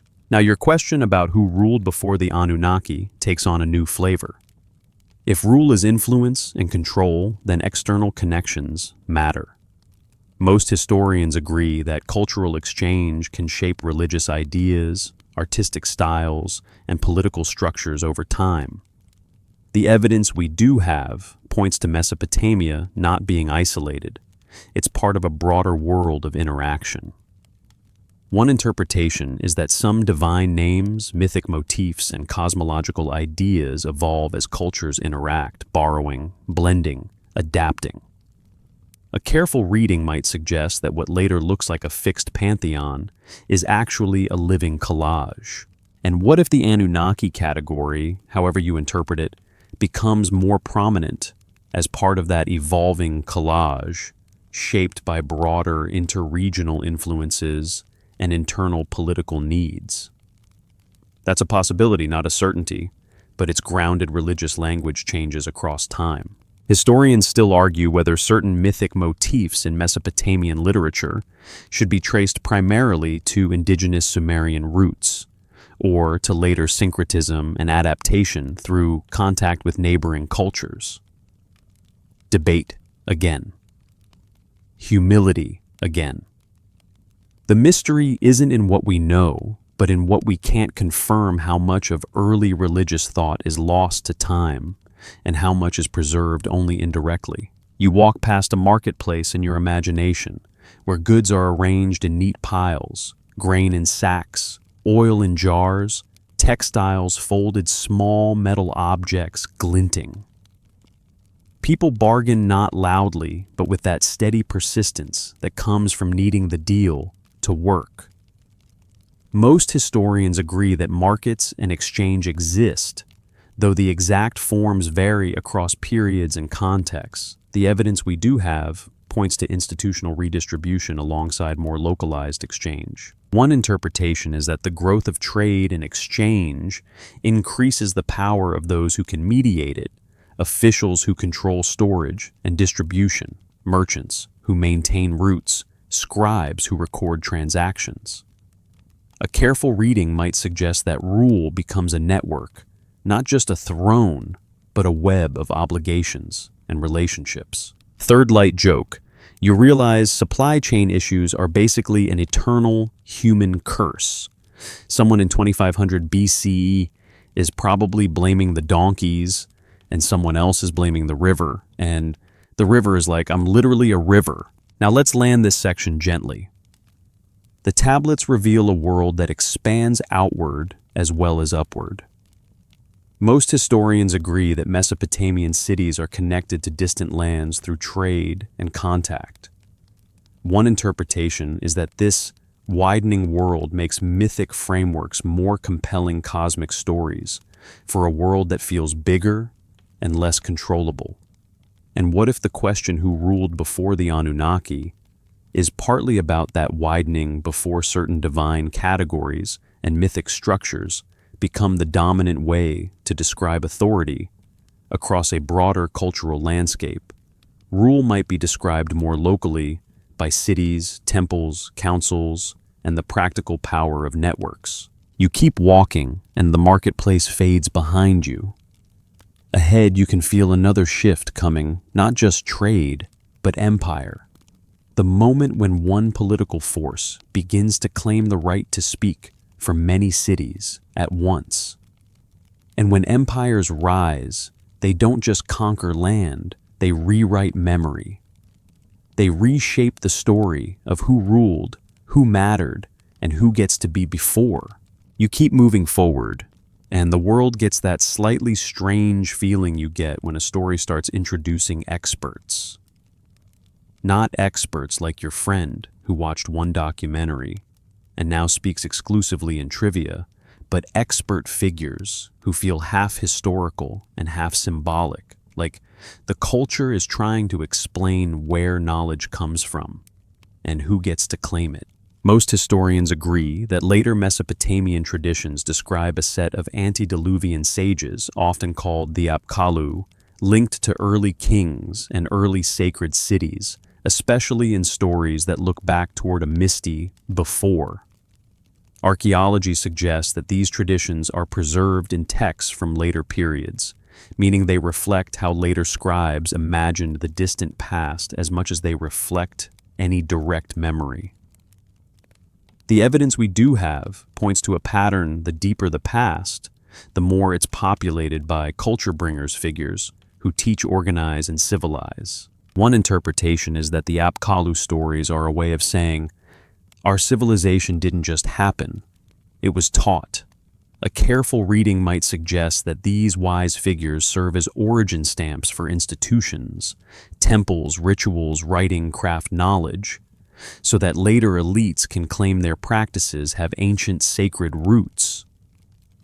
And what if who ruled before the Anunnaki is partly answered by a different kind of authority, not rulers with armies, but rulers of knowledge?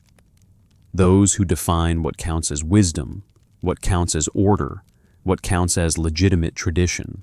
You walk into a mental scene that feels almost ceremonial. The air is cool, the light is pale.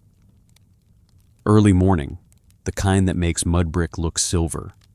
You hear water again, always water pouring into a basin, with that soft, controlled sound that feels like order in liquid form. Somewhere nearby, someone recites a list, and you catch the rhythm, names, titles, associations. The reed stylus rests in your hand like a quiet witness. What's broadly accepted is that Mesopotamian literature loves lists, kings, gods, cities, omens, and the Apkallu traditions often appear within that list-loving worldview. The evidence we do have points to these sages being linked to before the flood time in some narratives, which automatically makes modern readers perk up. Because before the flood is the ancient equivalent of this part is legendary, proceed with wonder. One interpretation is that the Apkallu are symbolic teachers, mythic stand-ins for the gradual accumulation of knowledge across generations. A more cautious explanation could be that later priestly and scribal circles used the sages as ideological ancestors. We didn't invent this authority last Tuesday. It was handed down from the dawn of time. And what if the sages are part of the same legitimacy project as the king list, anchoring the present in an impossibly deep past?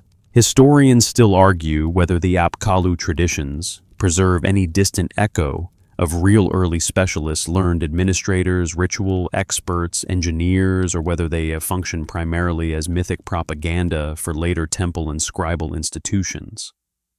There's your required debate phrase, and it sits right in the center of this section, because it's exactly the tension, memory versus myth, continuity versus storytelling. Here's your first light joke. You realize that even in the ancient world, people might have been saying, don't question it, it's tradition.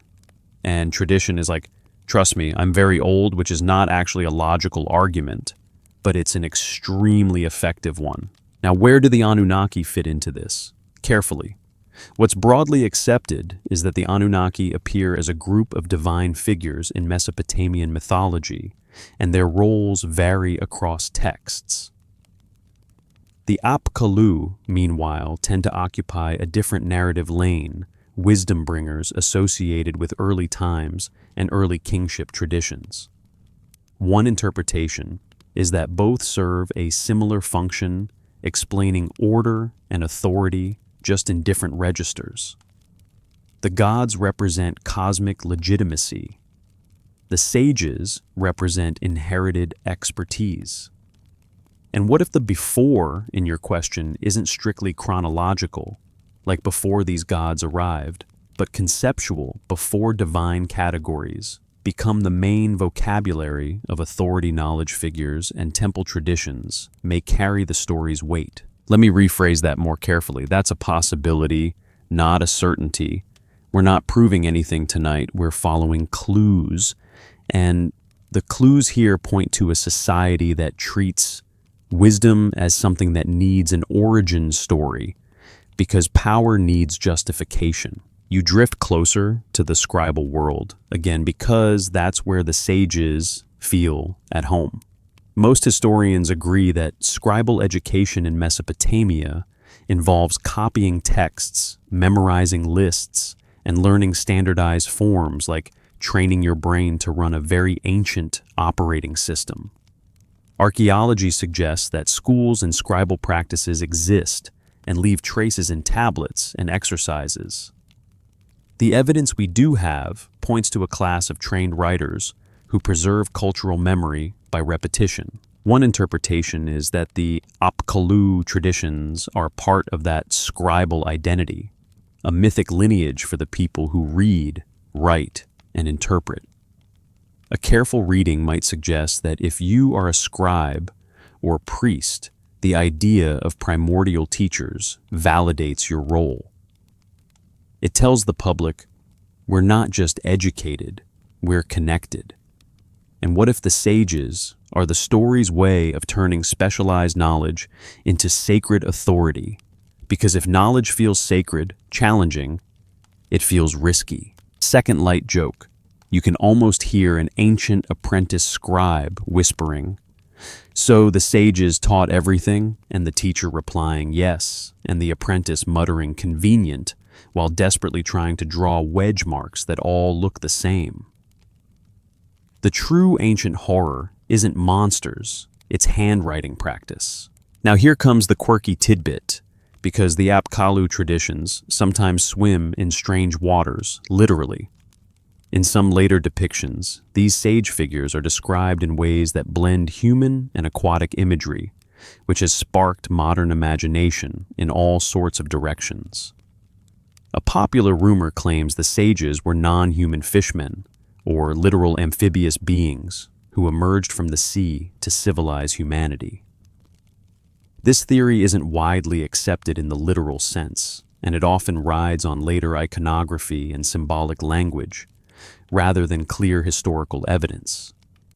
If we treat it as a possibility rather than a conclusion, it becomes a cinematic what-if mood.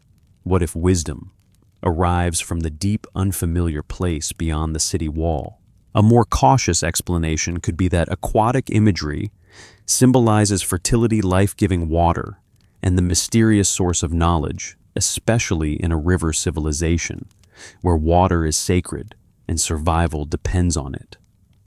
The evidence we do have points to water being a central metaphor and reality in Mesopotamian life. So the fish symbolism might not be biology, it might be poetry. Let me rephrase that more carefully. Symbolic imagery can feel literal to modern eyes if you forget how myth communicates. That's a possibility, not a certainty. And it's exactly why we keep the solid ground separate from the mist. You walk along a canal again, because of course you do, and you imagine a storyteller telling children about the old teachers, the sages who knew the right words and the right rituals.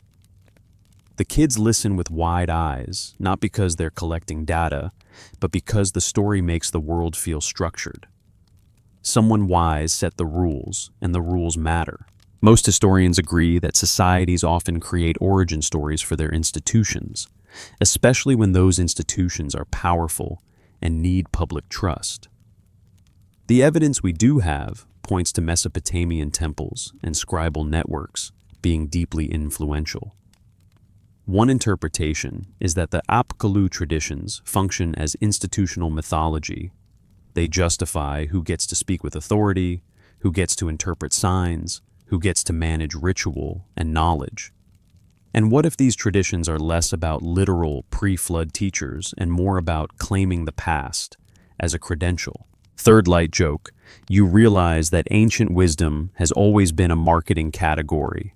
Like, if you slap-hand it down from the sages on your ritual calendar, people will buy it the way modern people buy artisanal anything. Civilization runs on branding, apparently. Now bring it back to your guiding question in a way that stays safe.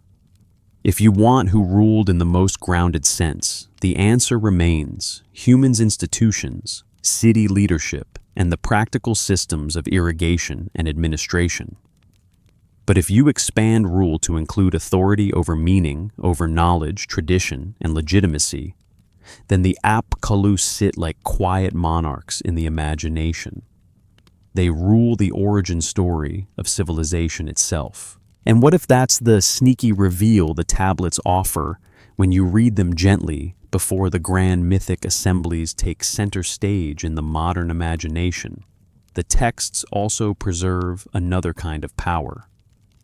Wisdom as inheritance, knowledge as authority, education as legitimacy. Not a hidden empire, but a hidden mechanism. Whoever controls the story of how knowledge began controls who gets to claim it now. You slow your steps. The canal water steadies your breathing. The reed stylus rests warm from your hand, and you feel the story preparing to pivot again. Because beyond sages and schools, empires arrive, and empires have a habit of picking up old myths, like tools using them to build new versions of the past. You keep moving, and the air changes the way it does before a storm, not because rain is coming right now, but because something heavier is approaching. It's the feeling of many cities being looked at by one rising power. The feeling of a hand reaching over a map and deciding it wants the whole thing. The canal still whispers. The reed stylus is still in your hand. But now the marks it makes start to feel like they're being pulled into a larger story, one written from higher up. Most historians agree that over time, Mesopotamia sees the rise of larger political formations that go beyond individual city-states, and archaeology suggests periods of increasing centralization, conquest, and imperial administration. The evidence we do have points to a shift. Instead of a patchwork of "we are the center cities," you begin to see powers that insist, "No, actually I'm the center, and you're all part of my story now." One interpretation is that empire doesn't just change who collects taxes and recruits labor, it changes memory. A careful reading might suggest that when an empire rises, it inherits local traditions and then reshapes them subtly, sometimes aggressively, into a narrative that supports imperial legitimacy. And what if the question who ruled before the Anunnaki gets tangled here because later powers copy, preserve, and standardize certain texts while other voices fade out? You walk through an administrative courtyard that feels bigger than the earlier temple office, more guards, more officials, more formality. There's a heavier emphasis on procedure, on authority, that expects obedience without needing to explain itself. Most historians agree that as state-centralized administrative systems expand, the evidence we do have points to more records, more standardization, more official language. One interpretation is that the act of copying text becomes political. What you copy is what you preserve, and what you preserve becomes the past. A careful reading might suggest that empires don't always erase earlier traditions. They often adopt them and reframe them, like putting an old statue in a new plaza and pretending it was always meant to be there. And what if your modern question is partly shaped by this? The Anunnaki, as a category, might feel prominent because certain textual traditions that use it are the ones that survived, copied, and circulated widely under later regimes. Historians still argue whether the survival and prominence of particular Mesopotamian myths and deity categories in the textual record is primarily the result of their original popularity in early Sumer, or the result of later imperial and scribal selection that favored certain traditions. There's your required debate phrase, and it's doing important work reminding you that what survives isn't always what was most true or most common. Sometimes it's what was most useful to copy. Here's your first light joke of the section. You realize history is basically the ultimate repost culture. If an empire shares your myth and puts its logo on it, suddenly it's trending for the next 500 years. And your city is like, "Hey, we wrote that." And the empire is like, "Sure you did, buddy. Now let's keep the solid ground separate from the mist."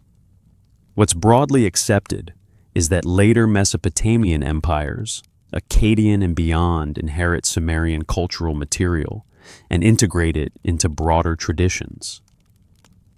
Archaeology suggests continuity and adaptation in language, art, and administration. The evidence we do have points to scribes preserving older texts, sometimes in bilingual forms, sometimes as learned literature.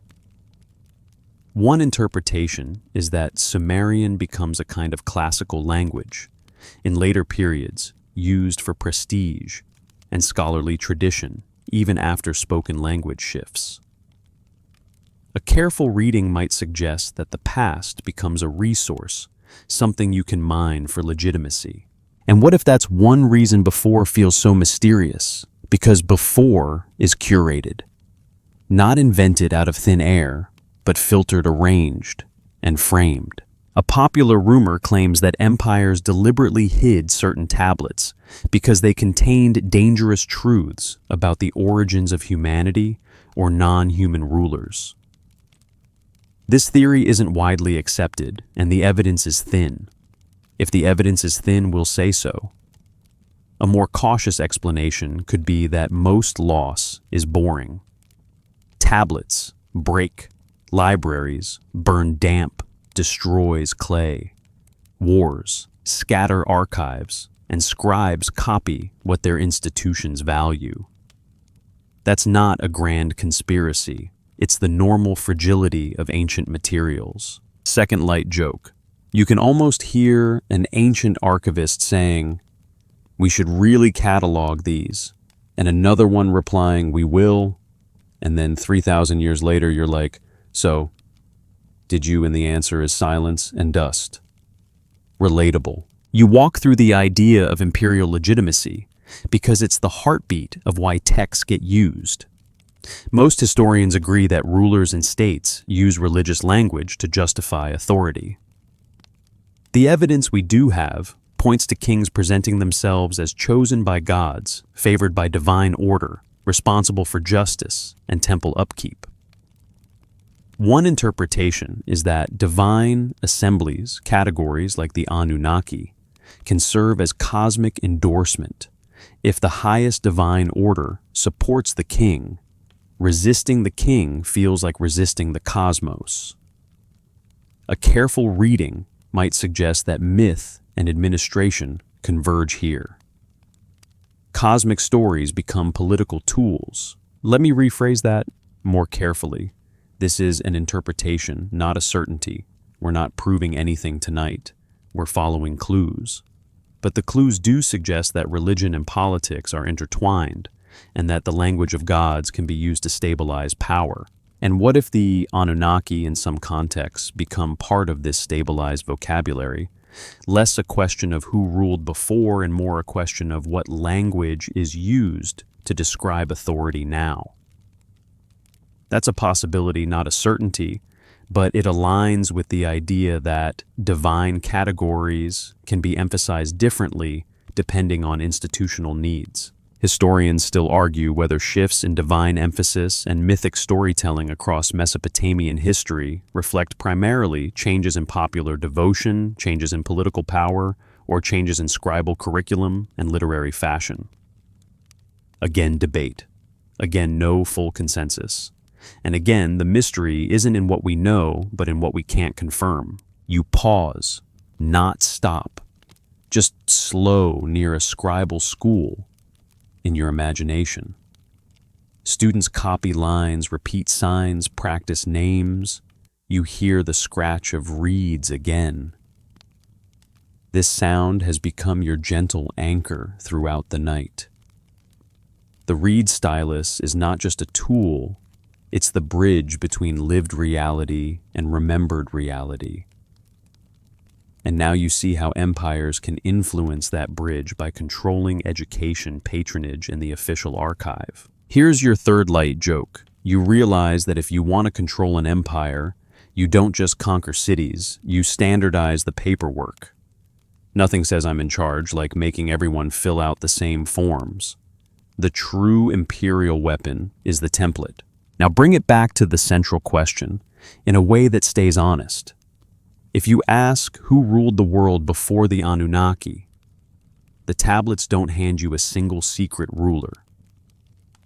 The evidence we do have points to human city-states, temple institutions, scribal administrators, and evolving kingship long before later imperial frameworks reshaped the narrative. One interpretation is that the prominence of certain divine categories in surviving texts is partly an effect of later copying, canonization, and institutional use. And what if before is not just a chronological question, but an archival one? Before the archive becomes standardized, the past may have had more local voices and more varied ways of describing authority. You keep walking.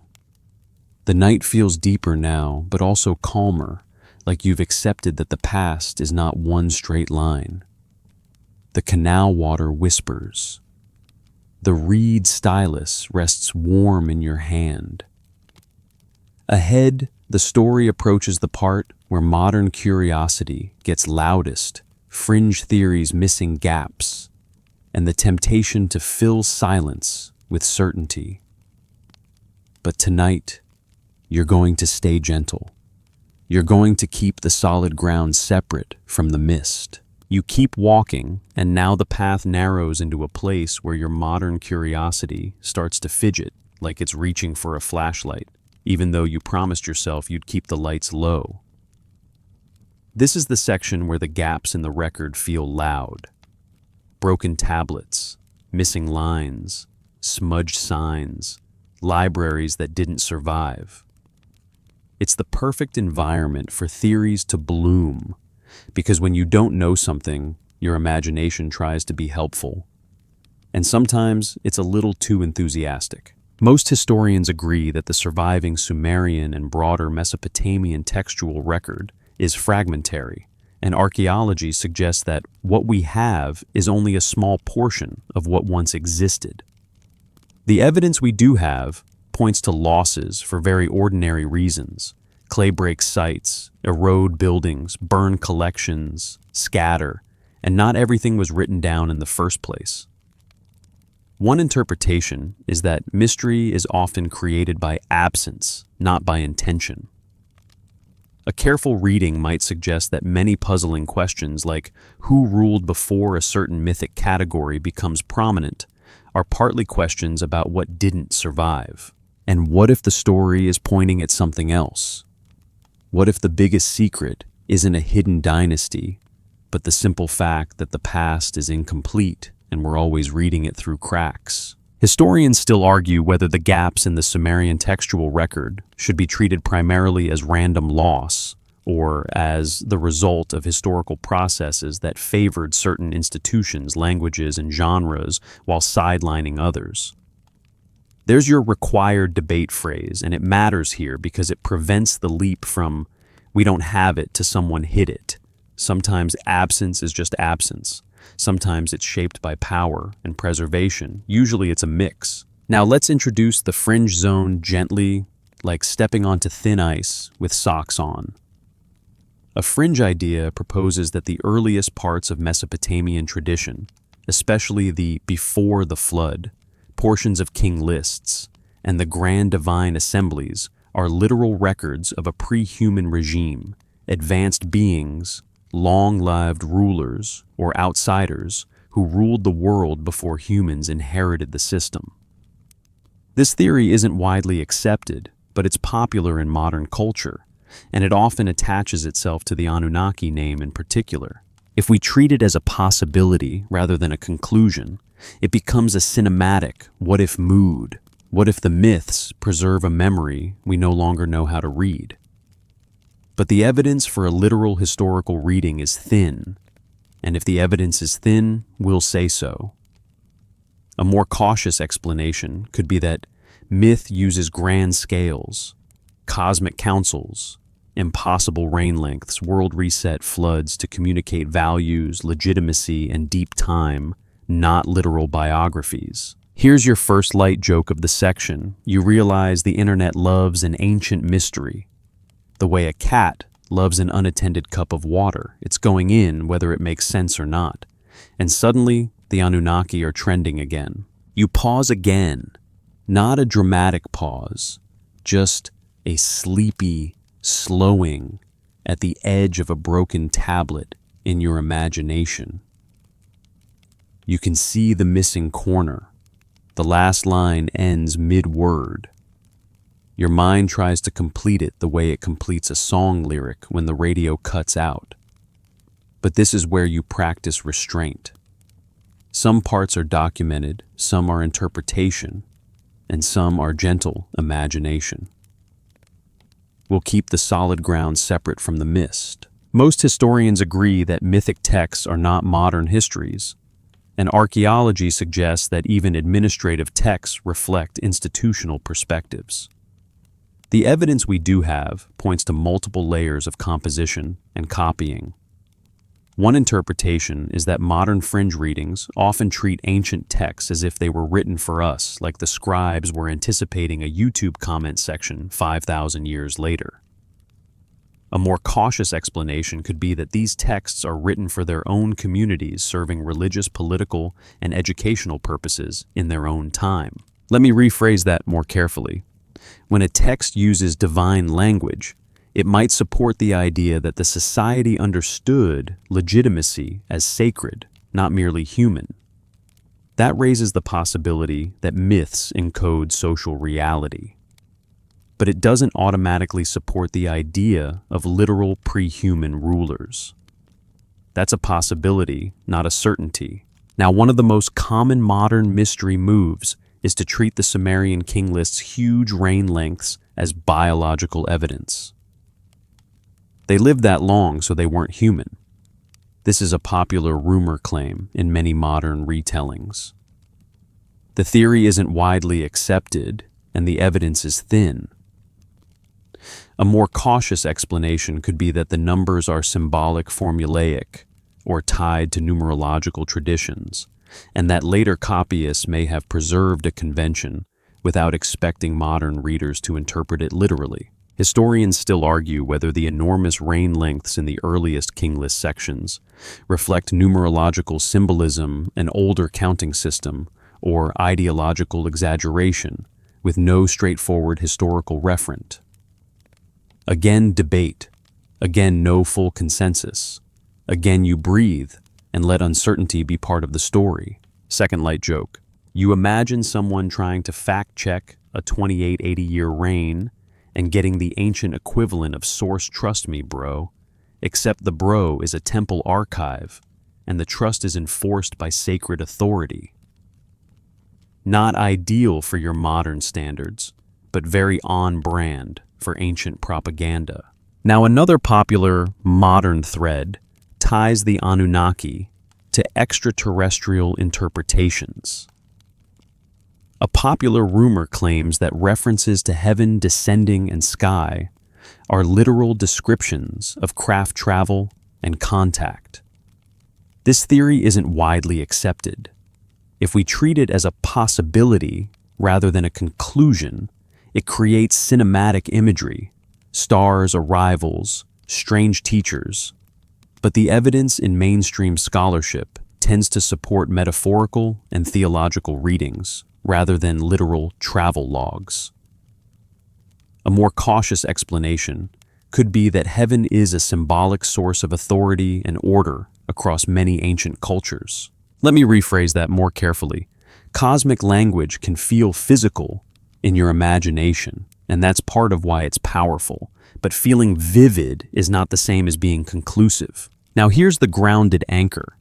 You keep returning to archaeology, suggests early Mesopotamia is incredibly inventive in very human ways. Writing administration, monumental building complex, social organization, without needing a non-human explanation. Most historians agree that the rise of urban life is a gradual process shaped by environment, agriculture, and institutions. The evidence we do have points to real human ingenuity under hard conditions. One interpretation is that people sometimes reach for extraordinary explanations because the ordinary achievements are already extraordinary. A careful reading might suggest that myths amplify that awe into cosmic language, which later readers misread as literal. Third light joke. You realize that if future people found your modern smartphone, they might decide you were either a wizard or an alien. And you'd be like, no, I'm just someone who forgets passwords and charges it with a cable I lose every week. Extraordinary objects don't always require extraordinary origins. Sometimes they require supply chains and mild panic. So, what do you do with fringe ideas tonight? You don't banish them. You place them gently in a separate bowl. A fringe idea proposes X. A popular rumor claims Y. This theory isn't widely accepted, but it's interesting as a cultural phenomenon because it shows what modern people want from ancient texts, secret explanations, hidden rulers, a dramatic before. And what if the modern obsession is itself a clue not to the ancient past, but to our present hunger for narrative certainty. Historians still argue whether the modern reinterpretation of Mesopotamian myths as literal historical accounts tells us more about ancient intentions or more about modern storytelling patterns and cultural anxieties. Again, debate. Again, humility. The mystery isn't in what we know, but in what we can't confirm, both about ancient composition and about our own interpretive habits. As you move toward the end of this section, you feel calmer, like you've stepped back from the urge to solve and return to the gentler goal.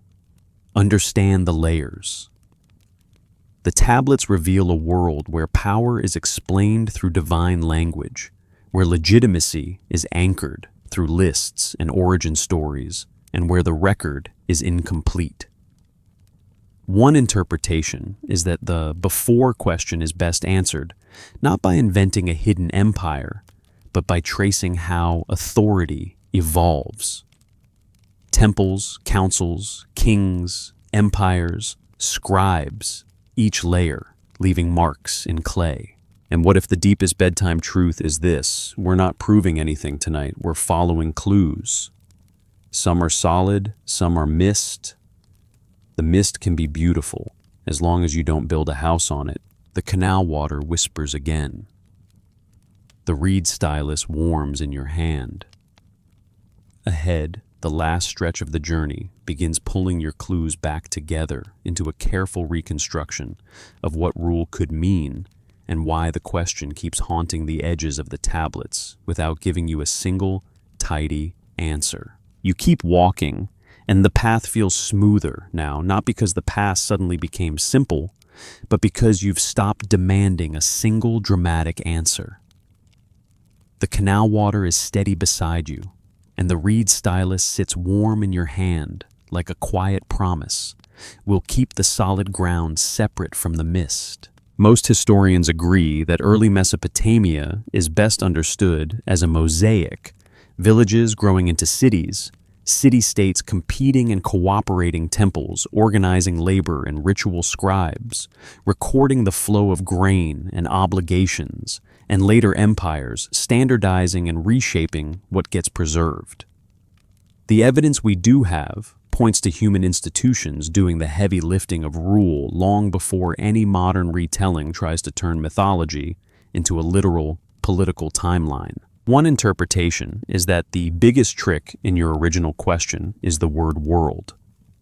A careful reading might suggest that for many ancient communities, the world is the network.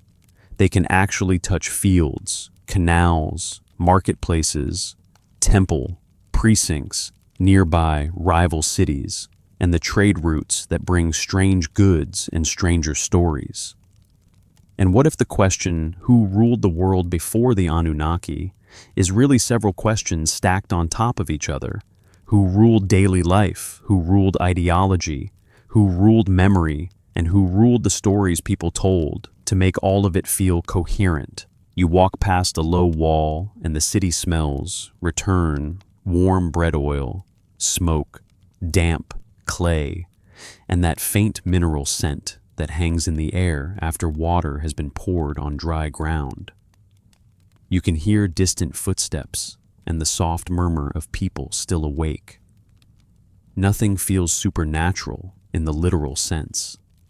It feels human, busy, slightly tired, like everyone is doing their best in a world that doesn't always cooperate. Most historians agree that temples are central institutions in early Mesopotamian cities, and archaeology suggests long-term rebuilding and continuity in sacred precincts.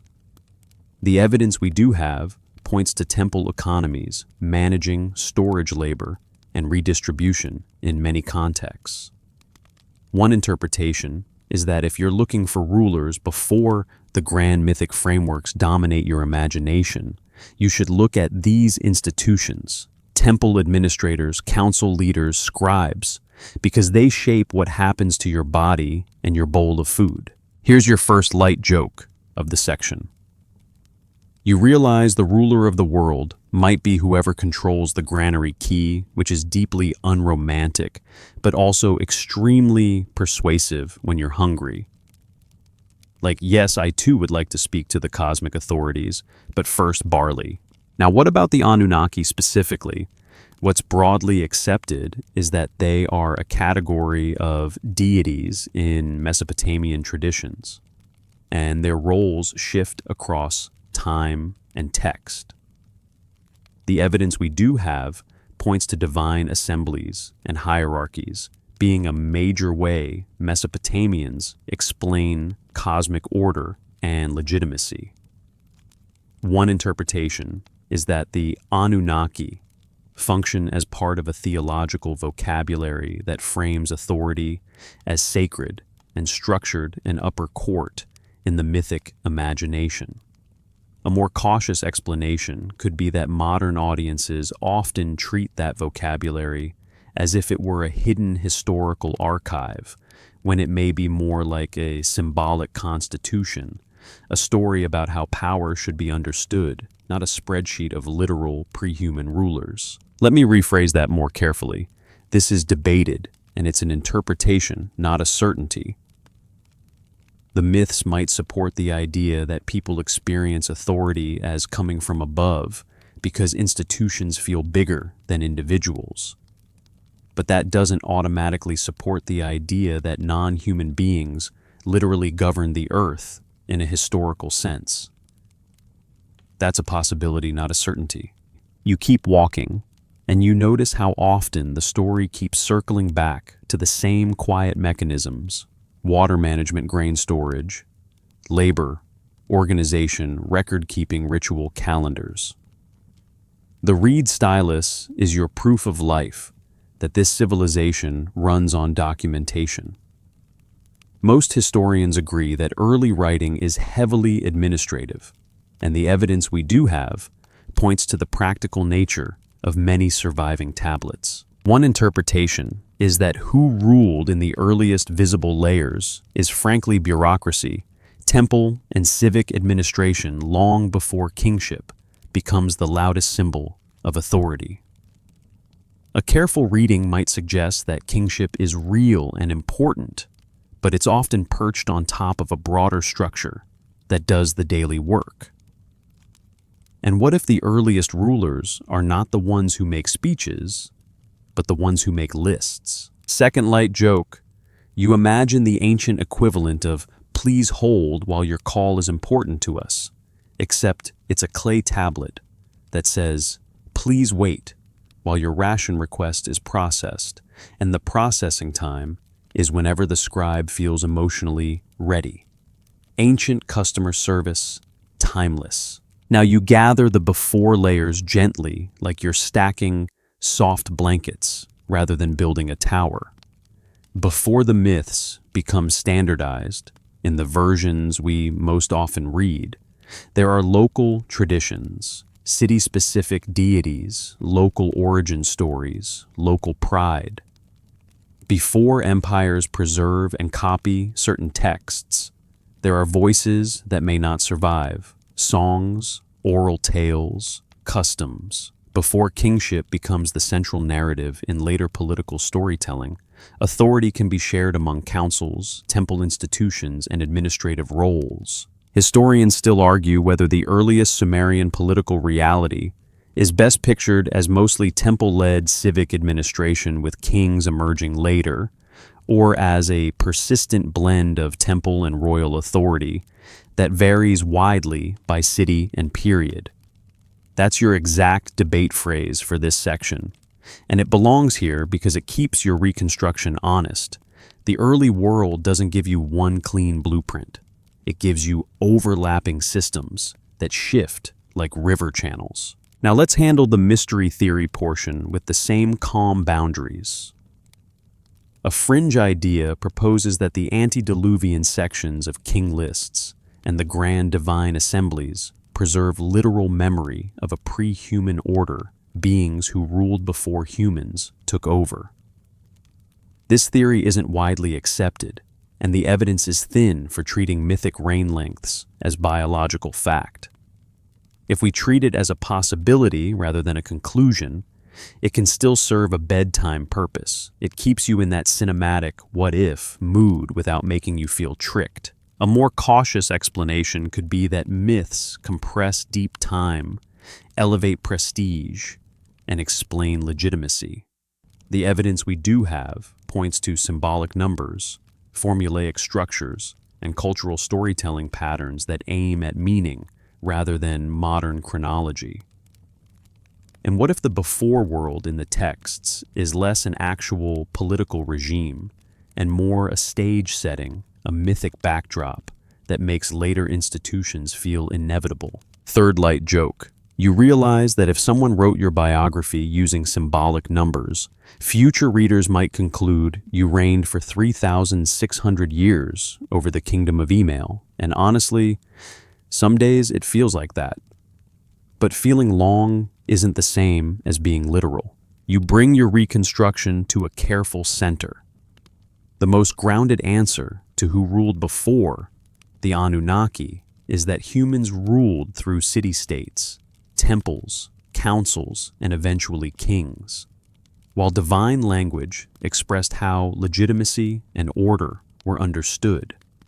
One interpretation is that the Anunnaki are best read as part of that divine language, a way to speak about authority in cosmic terms, not necessarily a roster of historical office holders. And what if the question keeps living because it's not really about the past alone? It's about how humans process power. When power feels too big, too abstract, too institutional, we give it faces. We put it in the sky. We build councils of gods. We write lists that stretch time. Not to deceive, but to explain, to soothe, to make the world feel narratable. Let me rephrase that more carefully. Some parts are documented, some are interpretation, and some are gentle imagination.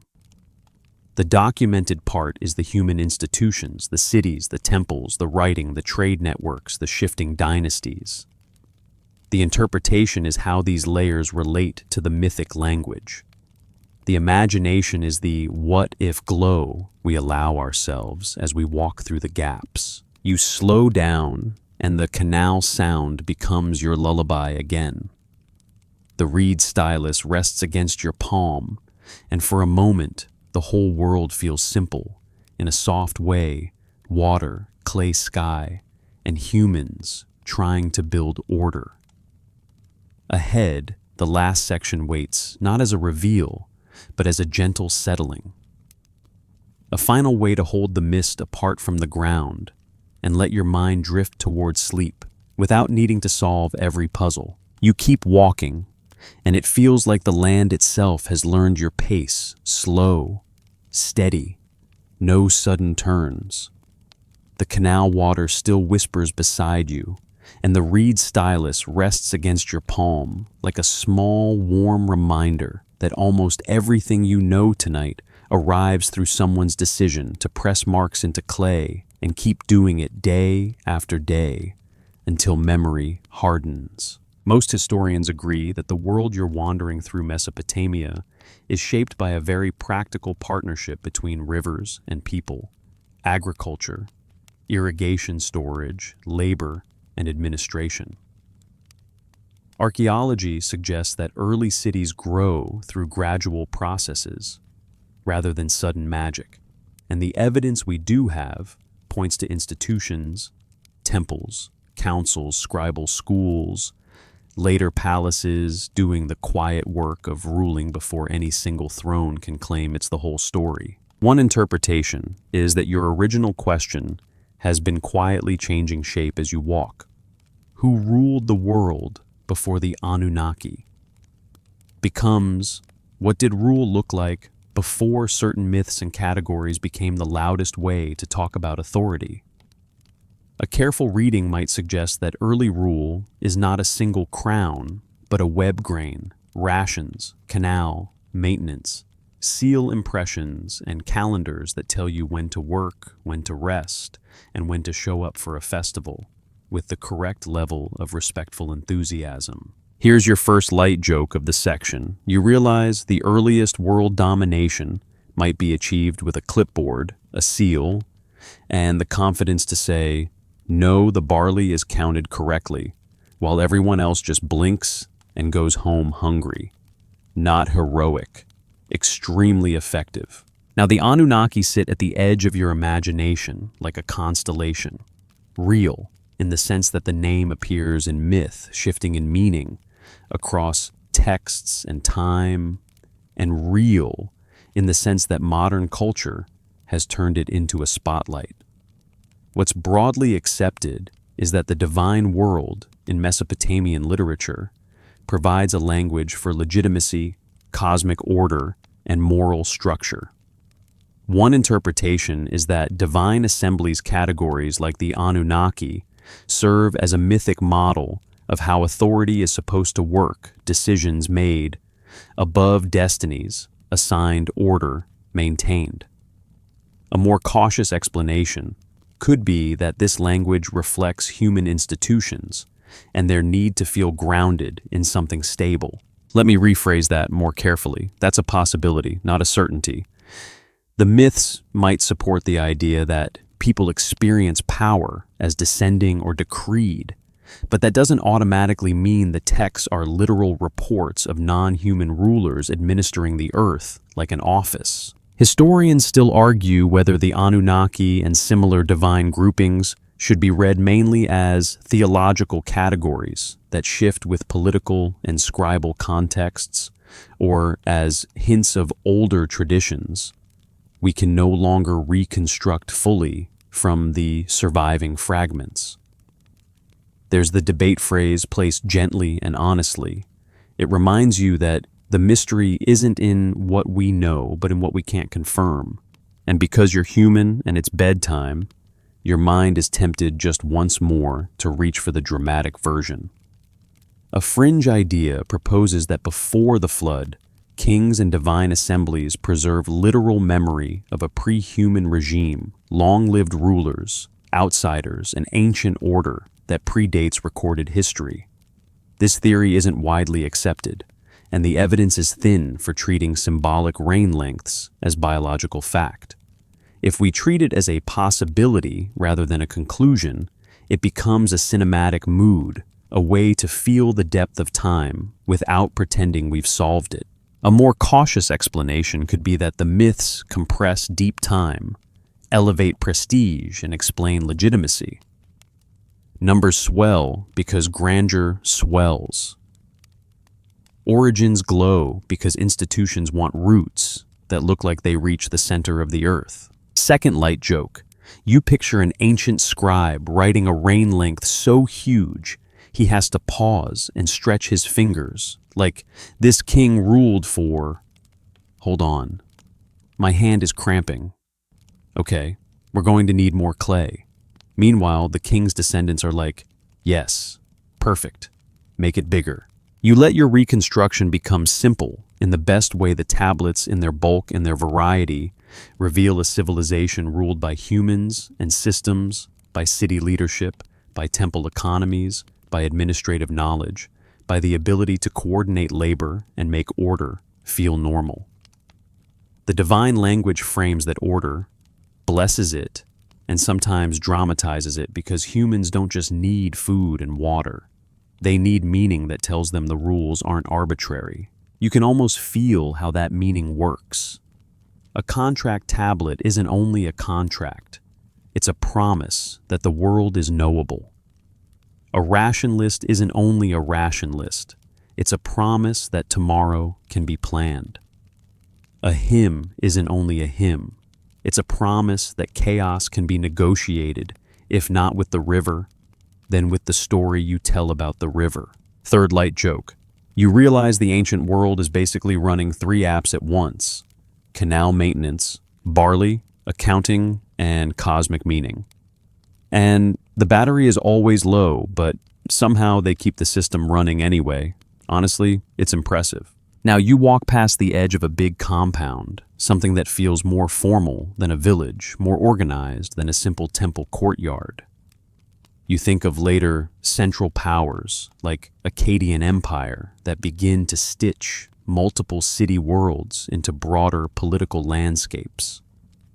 Most historians agree that later states and empires shape which texts are copied and preserved, and archaeology suggests that cultural memory gets curated through schools, archives, and institutional priorities. One interpretation is that the past becomes a resource. The deeper and grander it looks, the more it can stabilize the present. And what if that's the last gentle truth you carry into sleep? The tablets are not a single answer machine. They're a layered voice. They tell you what people did, counted, built, traded, worshipped, argued, organized.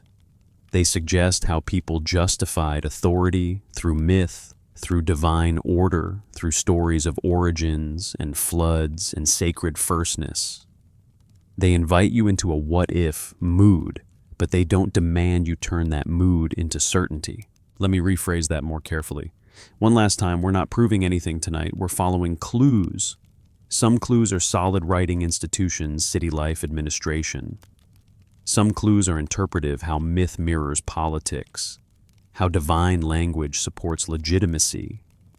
Some clues are missed fringe ideas, popular rumors, cinematic possibilities that feel poetic but remain unconfirmed.